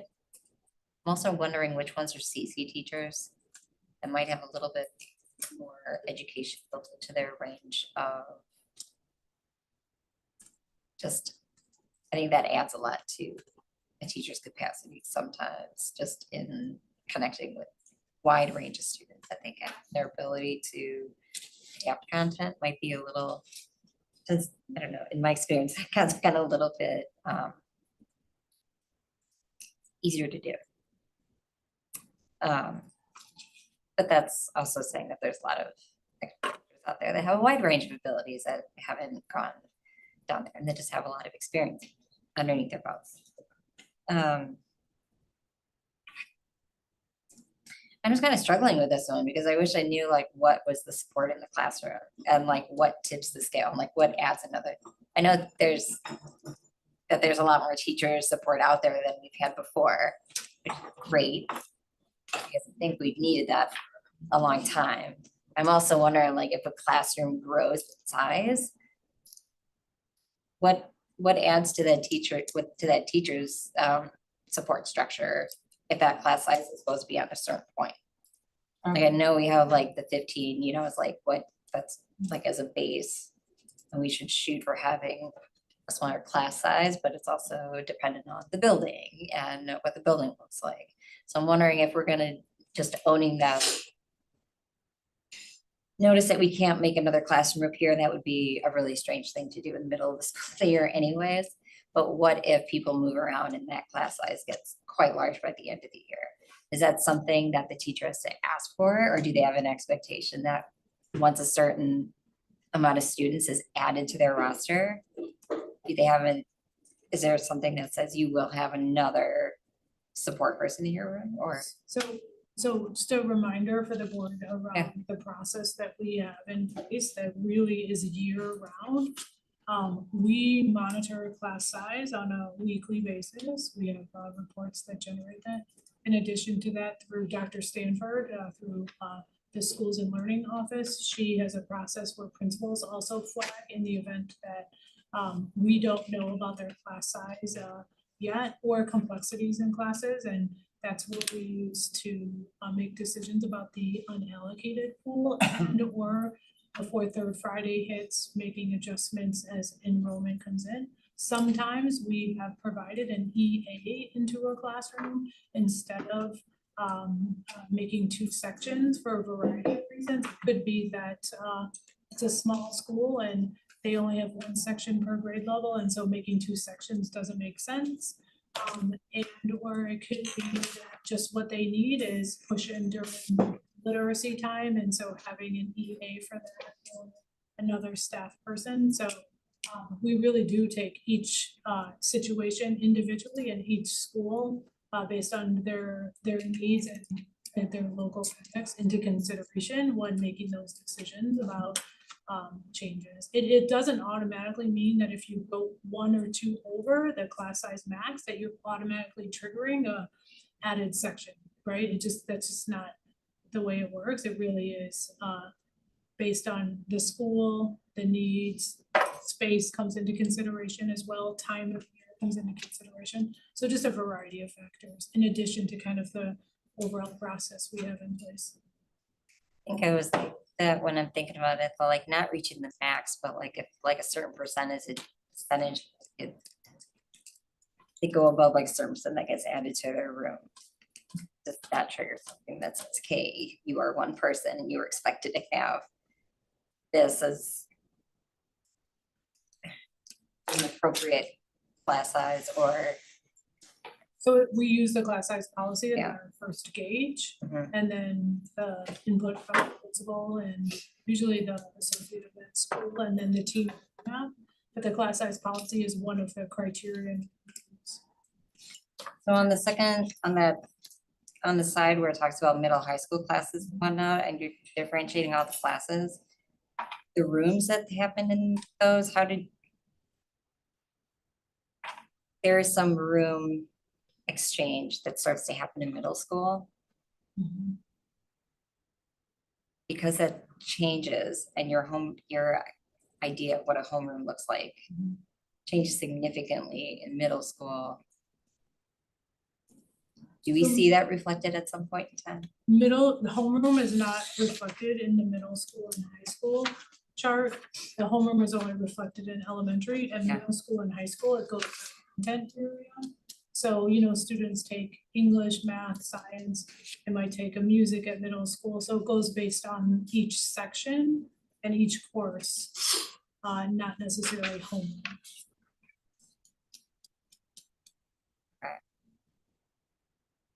Does that make sense? Yeah, I'm just thinking about kids moving from room to room and all of these, and how that changes from elementary to middle, gets close to the high school experience. Usually one of the most jarring things that students go through in middle school is the movement that happens. Oh, the transitions between courses. Yeah. Yeah, that's not reflected in here at all. This is Yeah. just based on just the content areas. Okay. And you had something, and then on the top it said this is in person. Is there a virtual one that comes out at a later time or? No, For so an we have idea. Madison Promise, which is a program, and so that's not reflected in Madison Promise the program, and the courses in that program are not reflected in here. Does that come to the board at some point in time? I don't recall at the past. Is the class size expectation the same? Yeah, the class size policy stays the same because it's a board. I was looking at Dr. McRae, but yeah, the class size policy is the same. Correct. Kids just attend online instead of in person. My last question was, we have a lot of stuff that says we're the CGCS alignment are trends in the things that we're going for in class size. Is that trend similarly to their data as well? Or is that not something that we cross over? I think you'll see a lot of variation throughout the country, and sometimes based on collective bargaining agreements, certainly based on finances. I mean, districts are many times balancing their budget on the number of staff that they can hire, which is going to impact class sizes. I think we're in a really good place. We're in a good place that we can have a policy like this and adhere to it. A lot of other places, it kind of gives way to, the lack of financial resources to continue to do it. Thank you so much, Board Member Saravo. You started at 8:10. It is now 8:16, and we will hear from Board Member Vandermeulen. Yes, I have a unique question. Does this count on the LEAP, the students in LEAP, Neon, or anyone in self-contained classrooms? Do we count those? And if not, can we get that information on how many per grade are in self-contained? So this does not include that. This only includes, as I mentioned before, the core content areas. Most of the LEAP and the other programs are half a day, but I'll have to check with the team. I'm not sure how we would report on that or what date. So I'll check. And also, can we have a breakdown by school of how big classes are per school? Yeah, I know there was a request this morning about that. Two things. One, the person that generates these reports is out sick. Oh, sorry. But I think we have to talk as a team to see what would be possible and what that looks like. So I think we're gonna have to get back to you, but we saw a request today. I appreciate it. That's all I have. All right. Thank you, Board Member Vandermeulen. You started at 8:17. It's now 8:18, and we will hear from Board Member Castro. Thanks. So one thing that stands out to me is that unfortunately our AGR schools are averaging slightly higher class sizes. That's a flag for me, should be for all of us. So I'm wondering why that might be and what we can do to address that as the board going forward to be proactive. Yeah, so two things I will point out, and I think that's a fair observation. You'll remember that the class size for AGR schools is less students per each area. So sometimes it almost looks like they might be more, but they are based on their class size, but not in comparison to AGR schools. There's a couple students different. The second thing is some of the complexities that come with some of our schools that are AGR are small schools.